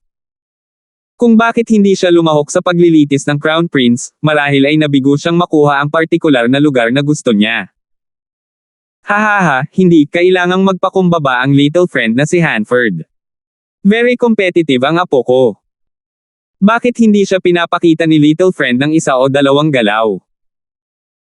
Tumawa ang nakaputing nakasuot na elder, at isang pag-alo ng Sacred Lord level magnificent power ang sumalubong kina Francis at Harlett. Sure! Nag-iba ang senaryo sa harapan nila, at nakarating sila sa ibang dimensyon habang ang mainit na aura ay tumama sa kanila. Sa harap nila ay isang lugar na gawa sa lava at hindi mabilang na mga bulkan. May bulkan pang ang bumubuga ng lava sa di kalayuan. Bahagyang nagulat si Francis. Ang munting mundo na ito ay malapit sa isang tunay na dimensyon at nagbigay sa iba ng makatutuhanang pakiramdam. Inilibot ng mga mata ni Francis ang lugar at nalaman na ang dimensyong ito ay may mga elemento ng tubig, apoy, at lupa. Senior, wala ka namang balak na mag-away kami ng apo mo dito diba? Si Francis ay walang magawa. Dinala ng matanda na nakasuot ng puting damit si Francis sa kanyang munting mundo nang hindi man lang hinihingi ang kanyang opinyon, ngunit walang magagawa si Francis. First time kong makita si young Sir Hanford. Hindi namin gustong masira ang relasyon namin. Paano kung 3 suntok lang ang palitan namin? Tanong ni Harlett. Interesado siya sa perpektong bloodline ng Blood Devil Son, at bagay sa kanya ang kasalukuyang ugali ni Francis. Ito ay napakabihirang. Sapat na ang 3 galaw para makita ang tunay na lakas ni Francis. 3 galaw lang. Hindi kailangang maging magalang si little friend Hanford. Sabi ng matanda na nakasuot ng puting damit sa malakas na tono. Sa totoo lang, pinipilit niya si Francis na ipakita ang kanyang lakas sa pagkakataong ito para masaksihan din ito ng upper echelon ng Tonner family. Saka lang nila malalaman kung sulit ang kasal na harlot kay Francis o hindi. Pagkatapos ng lahat, hindi nagustuhan ni Francis ang Tonner family, at ang pagkakataon na talagang sumali siya ay medyo mababa. Makakamit lamang nila ang pangalawang pinakamahusay at hayaan si Francis na mag-iwan ng ilang mga buto para sa Tonner family. Gayunpaman, hindi magiging interesado si Francis sa mga normal na babae. Okay, 3 galaw. Tumango si Francis. Sa susunod na saglit, ginamit ni Francis ang Lightning Wings Flying Technique at inilipat ang Golden Kun Sacred Lightning Body habang sumusugod siya patungo kay Harlot at sumuntok. Kung 3 galaw lang ito, si Francis ang manggenguna at mabilis itong tatapusin. Alam ni Francis na gustong makita ng matanda na nakasuot ng puting damit ang kanyang tunay na lakas, kaya hindi siya nang ahas na maliitin si Harlot. Gayunpaman, hindi niya maaaring gamitin ang kanyang eye bloodline kung hindi ay ang matanda na nakasuot ng puting damit at ang iba pa mula sa Tonner family na nagtatago ay hindi masiyahan at lalong magpapagulo sa sitwasyon. Hanggat nakapasa siya sa yugtong ito sa ngayon, makakaalis si Francis kasama ang ika-9 na prinsipe upang pumunta sa lalawigan ng land kinabukasan at ganap na umalis sa Tonner family.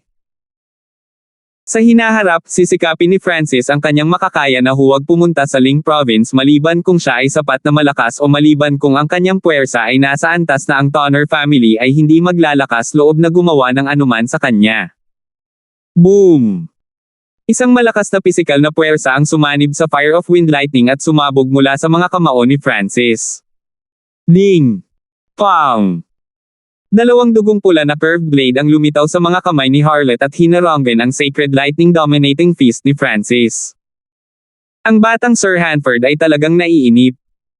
Ang sexy na boses ni Harlot ay tumunog sa tabi ni Francis. Hindi siya nasisiyahan na gusto ni Francis na tapusin ang laban na ito sa lalong madaling panahon. Anong kapangyarihan? Bulalas ni Francis sa kanyang puso. Alam niya na, para magamit ang bloodline ng Blood Devil Son, ang mga miyembro ng Tonner family ay kailangang magsanay ng mga diskarte sa pagpapalakas ng katawan. Gayunpaman, ang kapangyarihan ni Harlot ay mas malakas kaysa kay Livio sa panahon ng paglilitis sa Crown Prince. Boom! Ang bloodline sa loob ng katawan ni Harlot ay biglang sumabog at naging sanhi ng kanyang masamang pulang buhok na umihip sa hangin. Lumitaw din sa kanyang balat ang isang malasalaming pulang kulay, na tila isa siyang gawa ng sining. Bam! Napaatras si Francis, at isang maapoy na sensasyon ang bumalot sa kanyang Sacred Lightning Body. Sa sandaling ito, lumutang si Harlot sa hangin at napaliligiran ng nagninangas na apoy, na para bang isa siyang diyosa ng apoy matikas at marangal. Whoosh! Boom! Ang ginto at asul na figure ni Francis ay naglabas ng isang bola ng apoy na nagkulay sa kanyang katawan ng kulay ng sariwang dugo, at isang pares ng mga pakpak ng kidlat ang nakaunat sa kanyang likuran na para bang ang mga ito ay ang walang kamatayang mga pakpak ng apoy ng isang golden crow.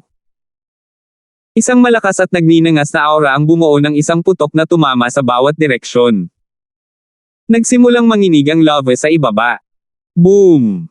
Boom! Boom!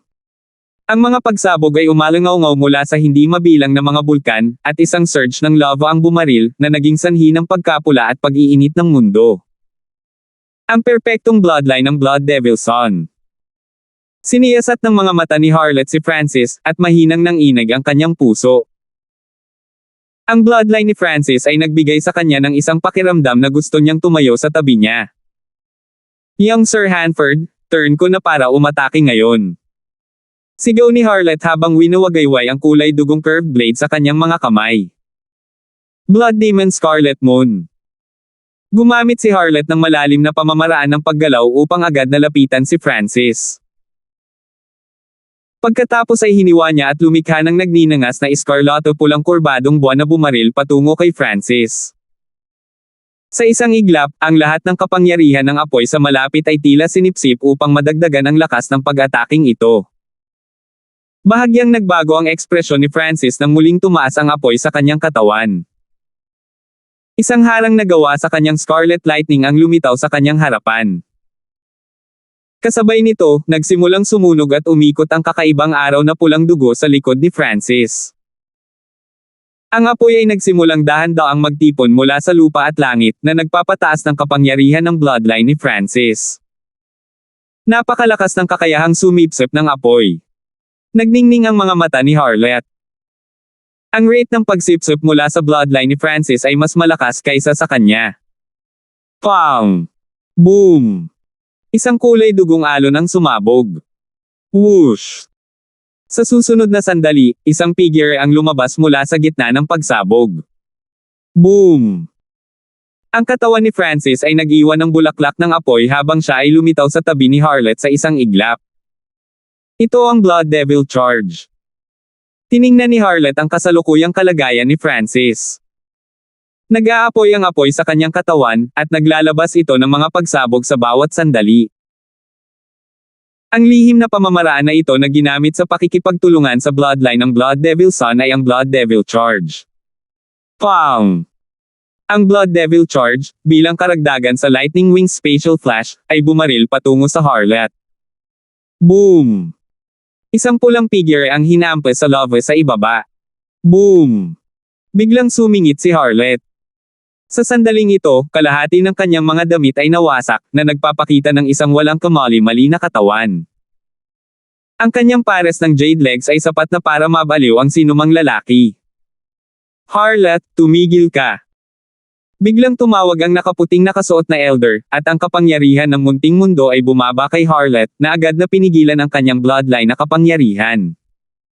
Salamat, young Sir Hanford, sa pagtuturo sa akin. Hinahangaan ko ang iyong lakas. Hindi nagtagal ay kumalma si Harlot at nagbigay ng mahinang ngiti nang pigilan siya ng kanyang lolo. Ang pagtaas ng bilis ni Francis sa dulo ay nabigla sa kanya, ngunit hindi niya akalain na matatalo siya ni Francis.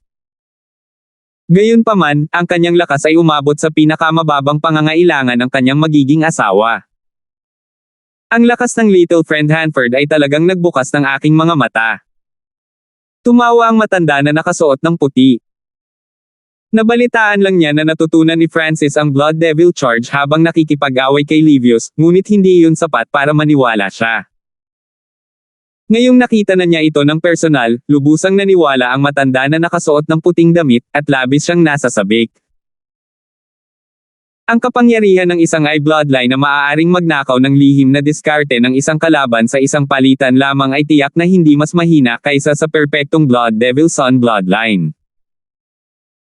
Higit pa rito, nakita rin ng matanda na nakasuot ng puting damit na si Francis ay may mahusay na kontrol sa kanyang bloodline ng Blood Devil Son at may mga anino ng mga diskarte ng Tonner family. Marahil ay may iba pa siyang natutunan ng labanan si Livius.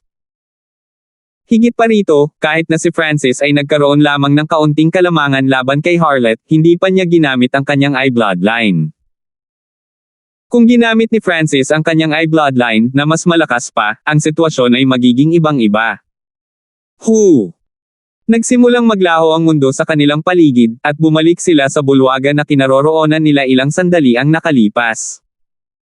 Ang mga nakatagong aura sa loob ng bulwagan ay nagulat lahat at nagsimulang magpadala ng mga mensahe sa isa't isa. Hindi.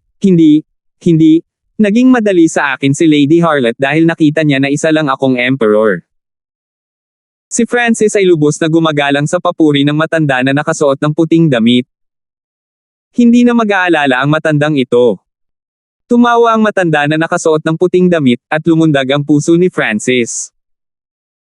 Pakiramdam niya ay may masamang mangyayari sa sinabi ng matanda na nakasuot ng puting damit. Pinaplano ng matandang ito na i-experience ni Harlot ang larangan ng digmaan, kaya ipaubaya ko siya sa little friend. Sabi ng matanda na nakasuot ng puting damit na may maamong ngiti. 10-19 Pambihirang pagpapalakas ng katawan. Pinaplano ng matandang ito na i-experience ni Harlot ang larangan ng digmaan, kaya ipaubaya ko siya sa little friend. Sabi ng matanda na nakasuot ng puting damit na may maamong ngiti. Ang larangan ng digmaan ay lubhang mapanganib. Ang junior na ito ay walang silbi at malamang na hindi mapoprotektahan si Lady Harlett. Nagulat si Francis nang sa wakas ay naunawaan niya ang intensyon ng matanda na nakasuot ng puting damit. Kung mananatili si Harlett sa tabi niya, mas magiging komplikado ang sitwasyon sa pagitan niya at ng Tonner family.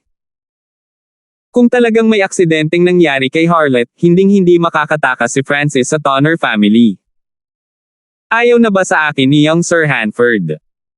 Si Harlett ay may mapaglarong ngiti habang nakatingin kay Francis. Munting kaibigan Hanford, huwag kang magpakumbaba. Aayusin natin ito ng ganito. Nakangiting sabi ng matanda na nakasuot ng puting damit, at nagbago ang ekspresyon ni Francis. Ang mga aksyon ng Grand Elder ng Tonner family ay nagpaalala kay Francis ng flooding Lake City's Lord mula sa Azure Flower Continent. Gayunpaman, malinaw niyang nakikita na walang magiging resulta kung lalabanan niya ang Grand Elder ng Tonner family. Gusto lang ng Tonner family na isama sa akin si Harlett. Kung lubusan ko lang siyang papansinin, naniniwala ako na si Harlett ay magsisimulang hindi ako magugustuhan. Nag-iisip ng plano si Francis. Hanggat sinimulan ni Harlett na hindi gusto si Francis, pagkatapos ang lahat ng kalokohang ito ay matatapos. Sa huli, hindi na nagsalita pa si Francis at hayaan ang sitwasyon na magpasya ng ganito. Nagsimulang lumitaw ang mga figure sa bulwagan pagkaalis ni Francis.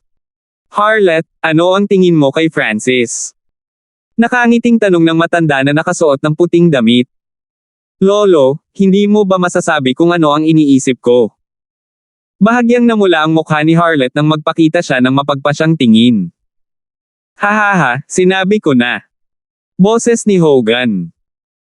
Sinabi ni Francis sa lahat ang lahat pagkatapos bumalik sa tinutuluyan ng ikasyam na prinsipe at ng kumpanya. Brother Hanford, maganda ito. Narinig ko na ang potensyal ni Harlett ay hindi mas mahina kaysa kay Livius, ngunit dahil ang senior ni Livius ay may sobrang kapangyarihan sa Tonner family, si Harlett ay hindi nakakuha ng pwesto sa paglilitis sa Crown Prince. Masaya ang ekspresyon ng matandang Ying habang agad niyang sinabi. Hahaha, bukod dyan, medyo disente rin ang battle power ni Harlett. Malaki ang maitutulong niya sa inyong lahat. Tumawa si Sacred Lord Ansong. Maraming mga henyo sa 8 big families at iba pang puwersa ang sinubukang habulin si Harlett at hindi nagtagumpay, ngunit ngayon ay ibinibigay na lang siya ng Tonner family kay Francis. Ito ay kakilakilabot sa paningin ng iba pang nakababatang henerasyon ni Great Gan. Tama, medyo disente ang battle power ni Harlett. Pumayag din si Old Ying.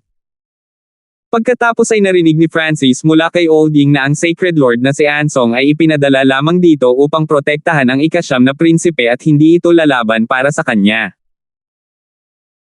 Nangangahulugan ito na ang lakas paglaban ng ikasyam na prinsipe ay talagang napakababa, ngunit sa kabutihang palad, pagkatapos na dumating ang ikasyam na prinsipe sa lalawigan ng land, makakapag-order na siya sa paligid ng mga puwersang sumusuporta sa kanya.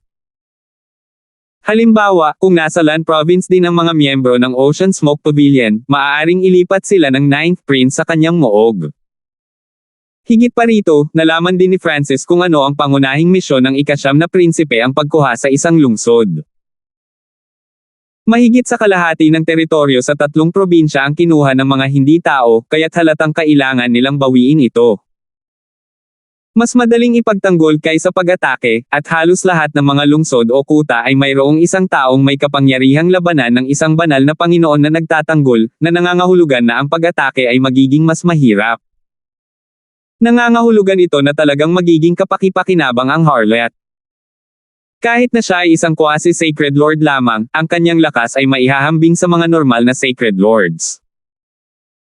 Bagamat hindi siya maaaring manalo laban sa mga hindi tao na sacred lords, maaari niyang pigilan ang mga ito. Kinabukasan, sinundan ni Harlett ang iba at nagtungo sa Land Province. Hindi ba ito ang Crown Prince? Isang boses ang narinig bago umalis ang lahat sa palasyo. Oh, si 13th brother na. Puno ng ngiti ang ikasyam na prinsipe habang binabati. Sa tabi ng ika-13 prinsipe ay halos 100 o higit pang mga nasasakupan. Mayroon ding 5 kakaiba at makapangyarihang aura sa tabi ng ika-13 prinsipe.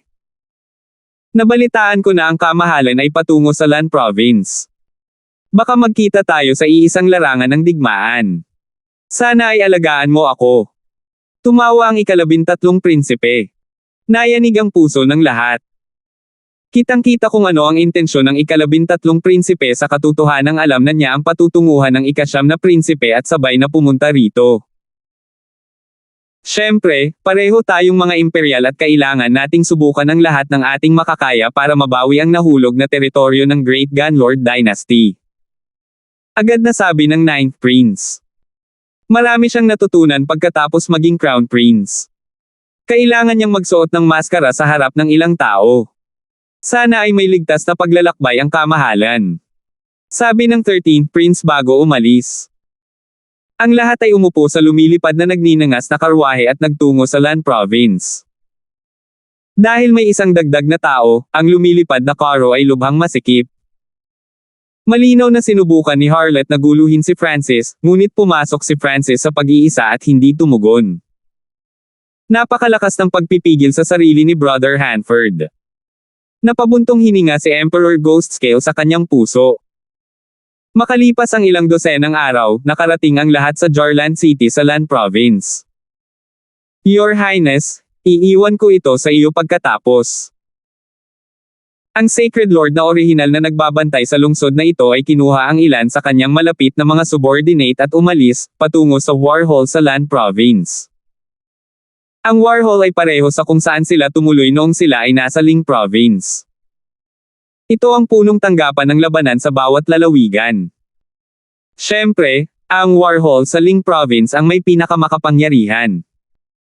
Ang mga kapitan at kawal dito ay ayaw makitang umalis ang sagradong Panginoon na nagbabantay sa lungsod ng Jarland.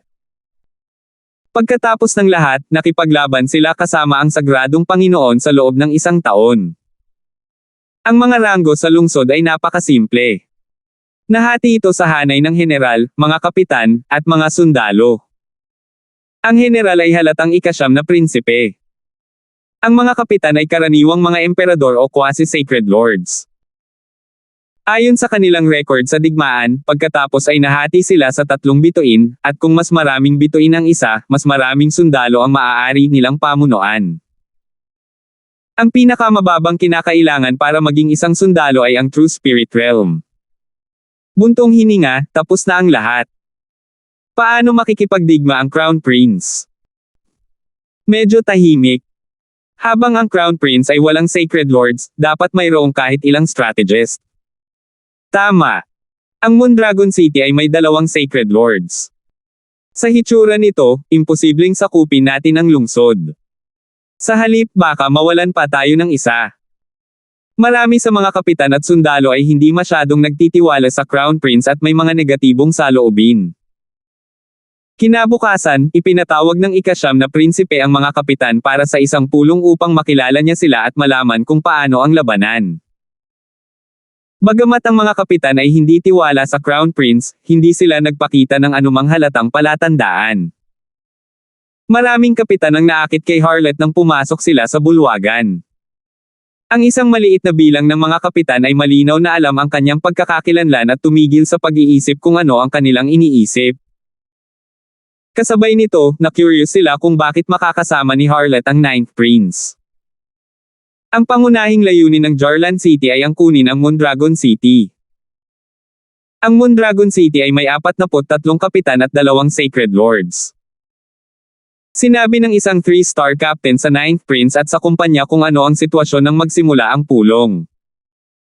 Kung ikukumpara sa battle power ng Moondragon City, ang battle power ng Jarland City ay medyo humina pagkatapos umalis ang orihinal na Sacred Lord at ilang quasi-Sacred Lords.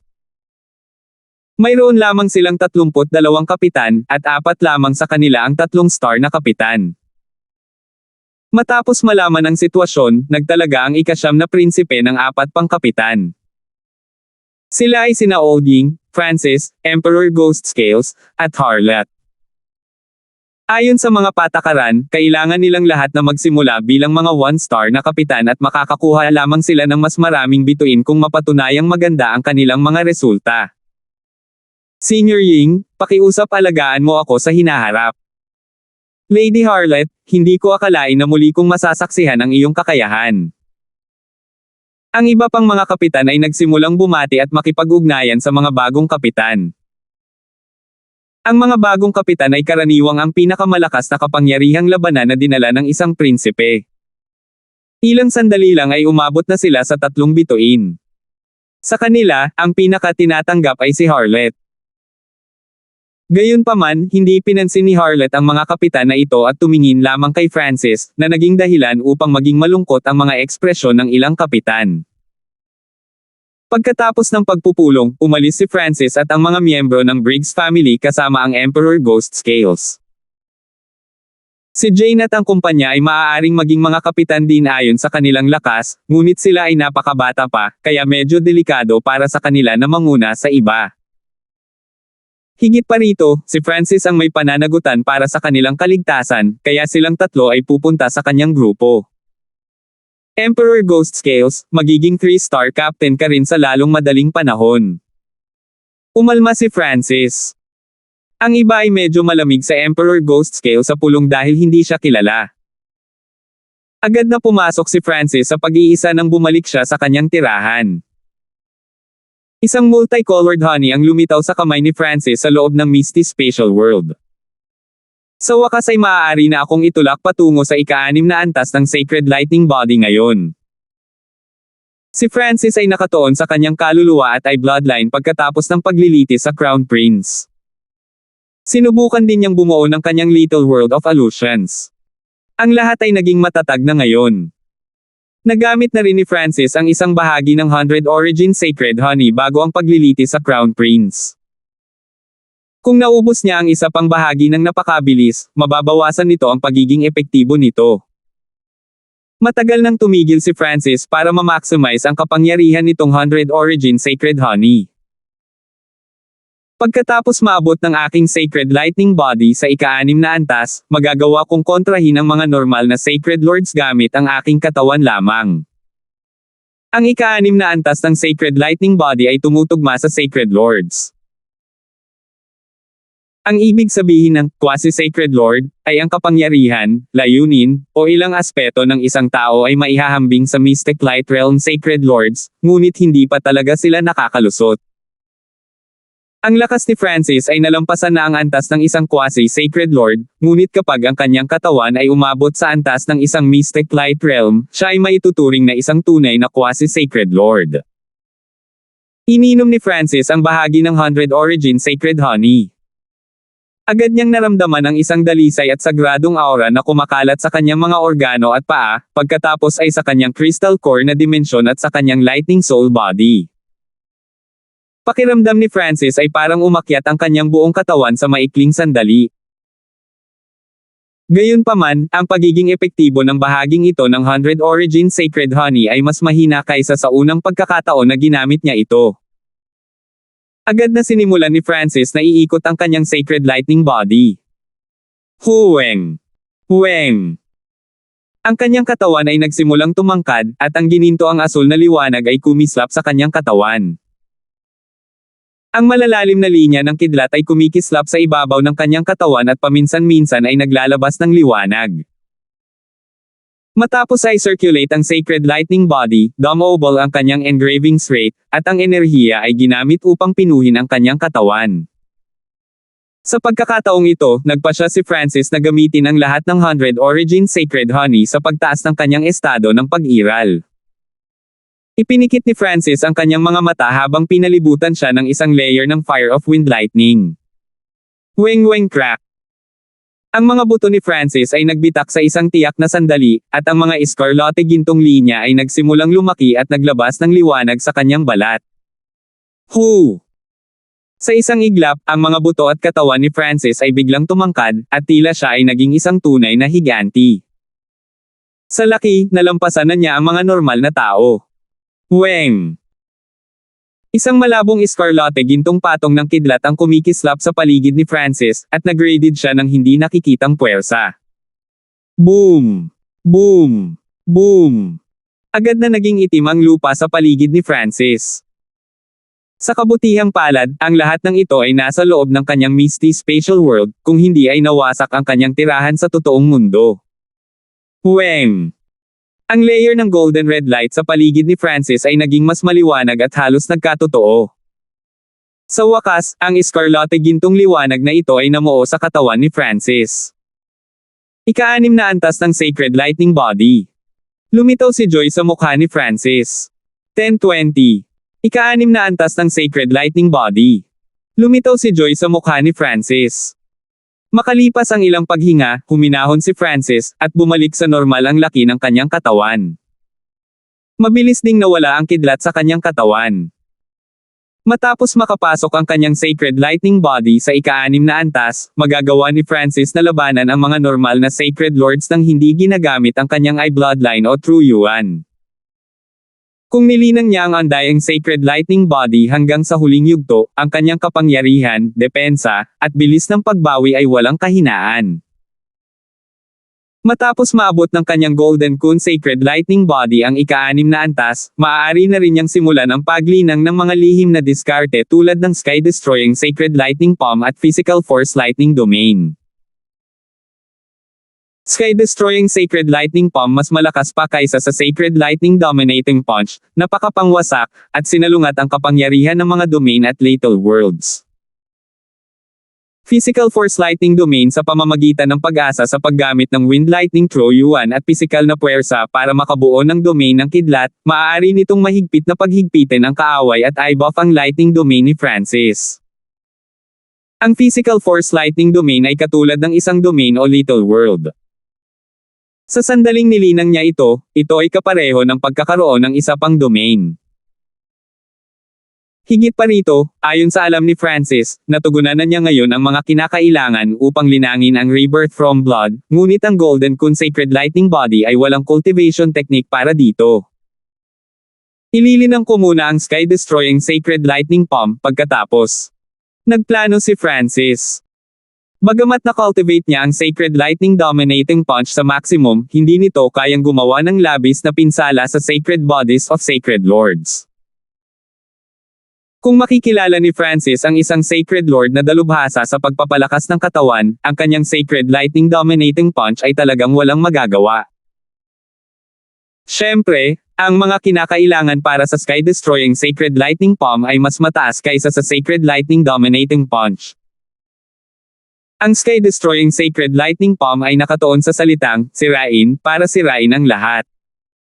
Kung mas malaki ang target, mas epektibo ito. Ang Sky-Destroying Sacred Lightning Palm ay gumana ng maayos sa Fire of Wind Lightning, at maaari itong sirain hanggat maaari. Pinigilan ni Francis ang kanyang Sacred Lightning Body at nagsimulang magsanay ng Sky-Destroying Sacred Lightning Palm. Boom! Weng! Weng! Itinulak ni Francis palabas, at isang malaking gininto ang pulang palad na may hindi mabilang na mga arko ng kidlat ang bumaril, na nagpayanig sa hangin. Bilang may-ari ng Misty Spatial World, mararamdaman ni Francis ang anumang pagbabago sa Little World na ito. Ito ay talagang lubhang mapanire sa mga domain. Natigilan si Francis. Ang palm technique na ito ay lubhang mapanire laban sa mga domain, Little Worlds, at kahit Sacred Bodies of Sacred Lords sa ilang lawak. Weng! Shoo! Shoo! Hindi nang ahas si Francis na sanayin ang kasanayang ito ng buong lakas kung hindi ay masisira nito ang munting mundo sa loob ng Misty Spatial World. Habang sinasanay ang Sky-Destroying Sacred Lightning Palm, si Francis ay nakikibagay din sa ika-6 na antas ng Sacred Lightning Body. Sa panahong ito, ang tatlong miyembro ng Briggs family at Harlot ay dumating, ngunit hindi nila siya inistorbo matapos makita na siya ay nag-iisa. Ang Francis na ito ay marunong lamang magtanim. Tinadyakan ni Harlot ang kanyang paa sa labas ng tirahan ni Francis at iniwang nagngangalit. Si Francis ay nagsasaka mula pa noong umalis siya sa Ling Province at nagsasaka pa rin pagkarating niya. Hindi ito nagbigay sa kanya ng pagkakataon na simulan ang pakikipag-ugnayan kay Francis. Sa araw na ito, naramdaman ni Francis ang pag-akyat ng intent sa labas ng kanyang tirahan at lumabas sa Misty Spatial World. Senior Hanford, nagtitipon tayo. Agad na sabi ni Tianming. Ang pag-istorbo sa iba habang sila ay nasa pag-iisa ay isang napakadelikadong aksyon, ngunit ang sitwasyon ay apurahan. Anong nangyari? Tumigil sandali si Francis. Naalala niya ang sinabi ng ika-9 na prinsipe na siya ay magtuturo ng ilang mga sundalo mula sa ibang mga lugar, at sila ay mula sa mga puwersang sumuporta sa kanya. Ayon sa alam ni Francis, ang mga miyembro ng Ocean Smoke Pavilion ay nasa Land Province din. Ito ay isang magandang balita. Kahit papaano maprotektahan ni Francis ang mga miyembro ng kanyang sariling puwersa. Gayunpaman, 3 araw na lamang ang lumipas mula nang pumasok siya sa pag-iisa. Ang pagdidirekta sa tropa ay hindi dapat nangyari ng ganoon kabilis. Ang kalaban ay umaatake. Lumitaw sa mga mata ni Tianming ang pananabik at pagiging solemna. Oh! Ngumiti si Francis. 100,000 milya ang layo mula sa Jarland City ay ang Mondragon City, na pinamunuan ng mga hindi tao. Bagamat ang kabuoang lakas ng Mondragon City ay mas malakas kaysa sa Jarland City, ang mga hindi tao ay walang nagawa sa ngayon at nasa isang defensive na estado. Ayon sa Intel, ang lugar kung saan itinalaga ang ika-9 na prinsipe ay nasira ng husto ng mga hindi tao, at ang Mondragon City ay isang loner sa bakuran ng kaaway. Sa makatuwid, kailangang maghintay ng Mondragon City na magtipon ng iba pang hindi tao sa malapit bago nila may palabas ang kanilang pag-atake. Ito ang dahilan kung bakit nagkaroon ng 2 Sacred Lord ang Mondragon City. Mula rito, makikita kung gaano kahirap ang gawaing ibinigay sa ika-9 na prinsipe.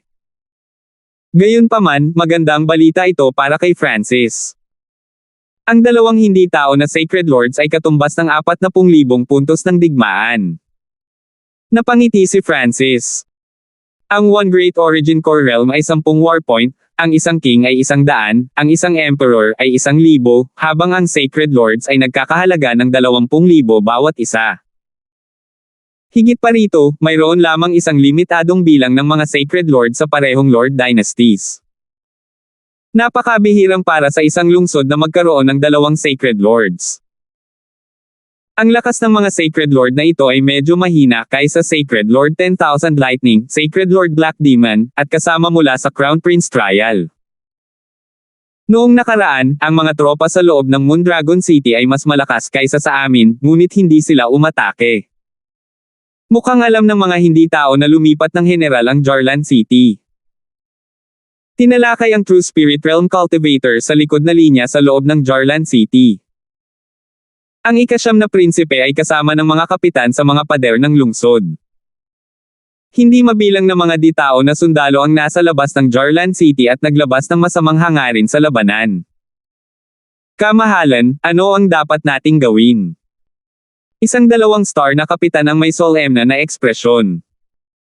Tiyak na alam ng mga hindi tao ng Mondragon City na umalis na ang nag-iisang Sacred Lord ng Jarland City. Kung wala ang kapangyarihang labanan ng isang banal na Panginoon, ang Jarland City ay nasa matinding kahirapan, ngunit kung hindi sila bibigyan ng general ng utos na umatras at sila ay umalis sa kanilang sarili, sila ay maituturing na mga desyerto. Gamitin ang depensa bilang opensa. Sabi ng 9th Prince sa tiyak na tono. Habang ang iba ay nag-iisip na ang Jarland City ay walang anumang Sacred Lord battle power present, ang 9th Prince at ang mga miyembro ng Briggs family ay alam na si Francis ay hindi mas mahina kaysa sa mga normal na Sacred Lords. Mas madaling magdepensa kaysa umatake. Kahit na sa tulong ni Francis, ang 9th Prince ay walang gaanong pag-asa na masakop ang Mondragon City. Ngayong ang mga puwersa ng Mondragon City ay umaatake sa halip, pinasaya nito ang 9th Prince at Old Ying. Francis, huwag mong ihayag ang iyong lakas. Nagmensahe si Old Ying at ang ika-9 na prinsipe kay Francis. Sa sandaling ito, ayaw pa nilang ibunyag ang kanilang nakatagong card, si Francis. Magtatanggol muna sila at unti-unting hihina ang lakas ng mga hindi tao. Kapag tama na ang oras, sasabak sila at ganap na sakupin ang Mondragon City sa isang iglap. Tumango si Francis. Kasabay nito, nakilala niya ang 2 Sacred Lords ng Mondragon City. Sila ay Sacred Lord Raging Force ng Crocodile Human Race at Sacred Lord Dark Shadow ng Scorpion Man Race. Sa gitna ng dalawa, ang Sacred Lord Dark Shadow ang general ng kalaban. Gamitin ang depensa bilang opensa. Halos mahulog ang mga kapitan mula sa pader ng lungsod matapos marinig ang sinabi ng ika-9 na prinsipe. Sila ang dehado at halatang nakatutok sa depensa, pero saan ba nanggaling ang opensa? Buntong hininga. Napabuntong hininga ang maraming kapitan. Masyado pang bata ang Crown Prince at hindi man lang alam ang pagkakaiba ng lakas sa pagitan niya at ng kaaway. Malamang na matalo nila ang lungsod sa labanang ito. Lady Harlot, aasa kami sa laban na ito. Sabi sa kanya ng isang kapitan sa tabi ni Harlot. Si Harlot ay may kapangyarihang labanan ng isang quasi-sacred lord, at sa tulong ng ilang iba pa, dapat niyang mapigil ang isang sacred lord. Francis, tingnan natin kung sino ang makakakuha ng mas maraming war point sa pagkakataong ito. Binaliwala ni Harlot ang sinabi ng kapitan at tumingin kay Francis habang kumikislap ang maliwanag na ilaw sa kanyang mga mata. Naging pangit ang ekspresyon ng kapitan, ngunit wala siyang lakas ng loob na magsalita. Ang tanging magagawa niya ay sumulyap kay Francis ng may pang-aalipusta at malamig na tumawa sa kanyang puso. Ang mga eksperto na nagbabantay sa hilagang kanlurang rehiyon laban sa mga hindi tao ay walang masyadong alam tungkol sa iba pang panginoong dinastiya, kaya iilan lang ang nakakaalam tungkol sa pagganap ni Francis sa paglilitis ng Crown Prince. Oo naman. Simpleng sagot ni Francis. Sa pagkakataong ito, hindi na ako magiging madali. Isang kaakit-akit na ngiti ang ipinakita ni Harlot. Bagamat natalo siya sa spar nila noon, naniniwala siya na, sa totoong laban, ang matatalo ay si Francis. Oras na para ipakita niya ang sarili sa harap ni Francis. Boom! Ang mga tropa ng kaaway sa unahan ay biglang nagsimulang kumilos. Atake Jarlan City at putulin ang mga tao sa loob. Umungal ang isang malaking hindi tao na lalaki na nababalutan ng dark green scaly armor. Ang hindi tao na ito ay isa sa mga Sacred Lords of Moondragon City Sacred Lord Raging Force. Patayin.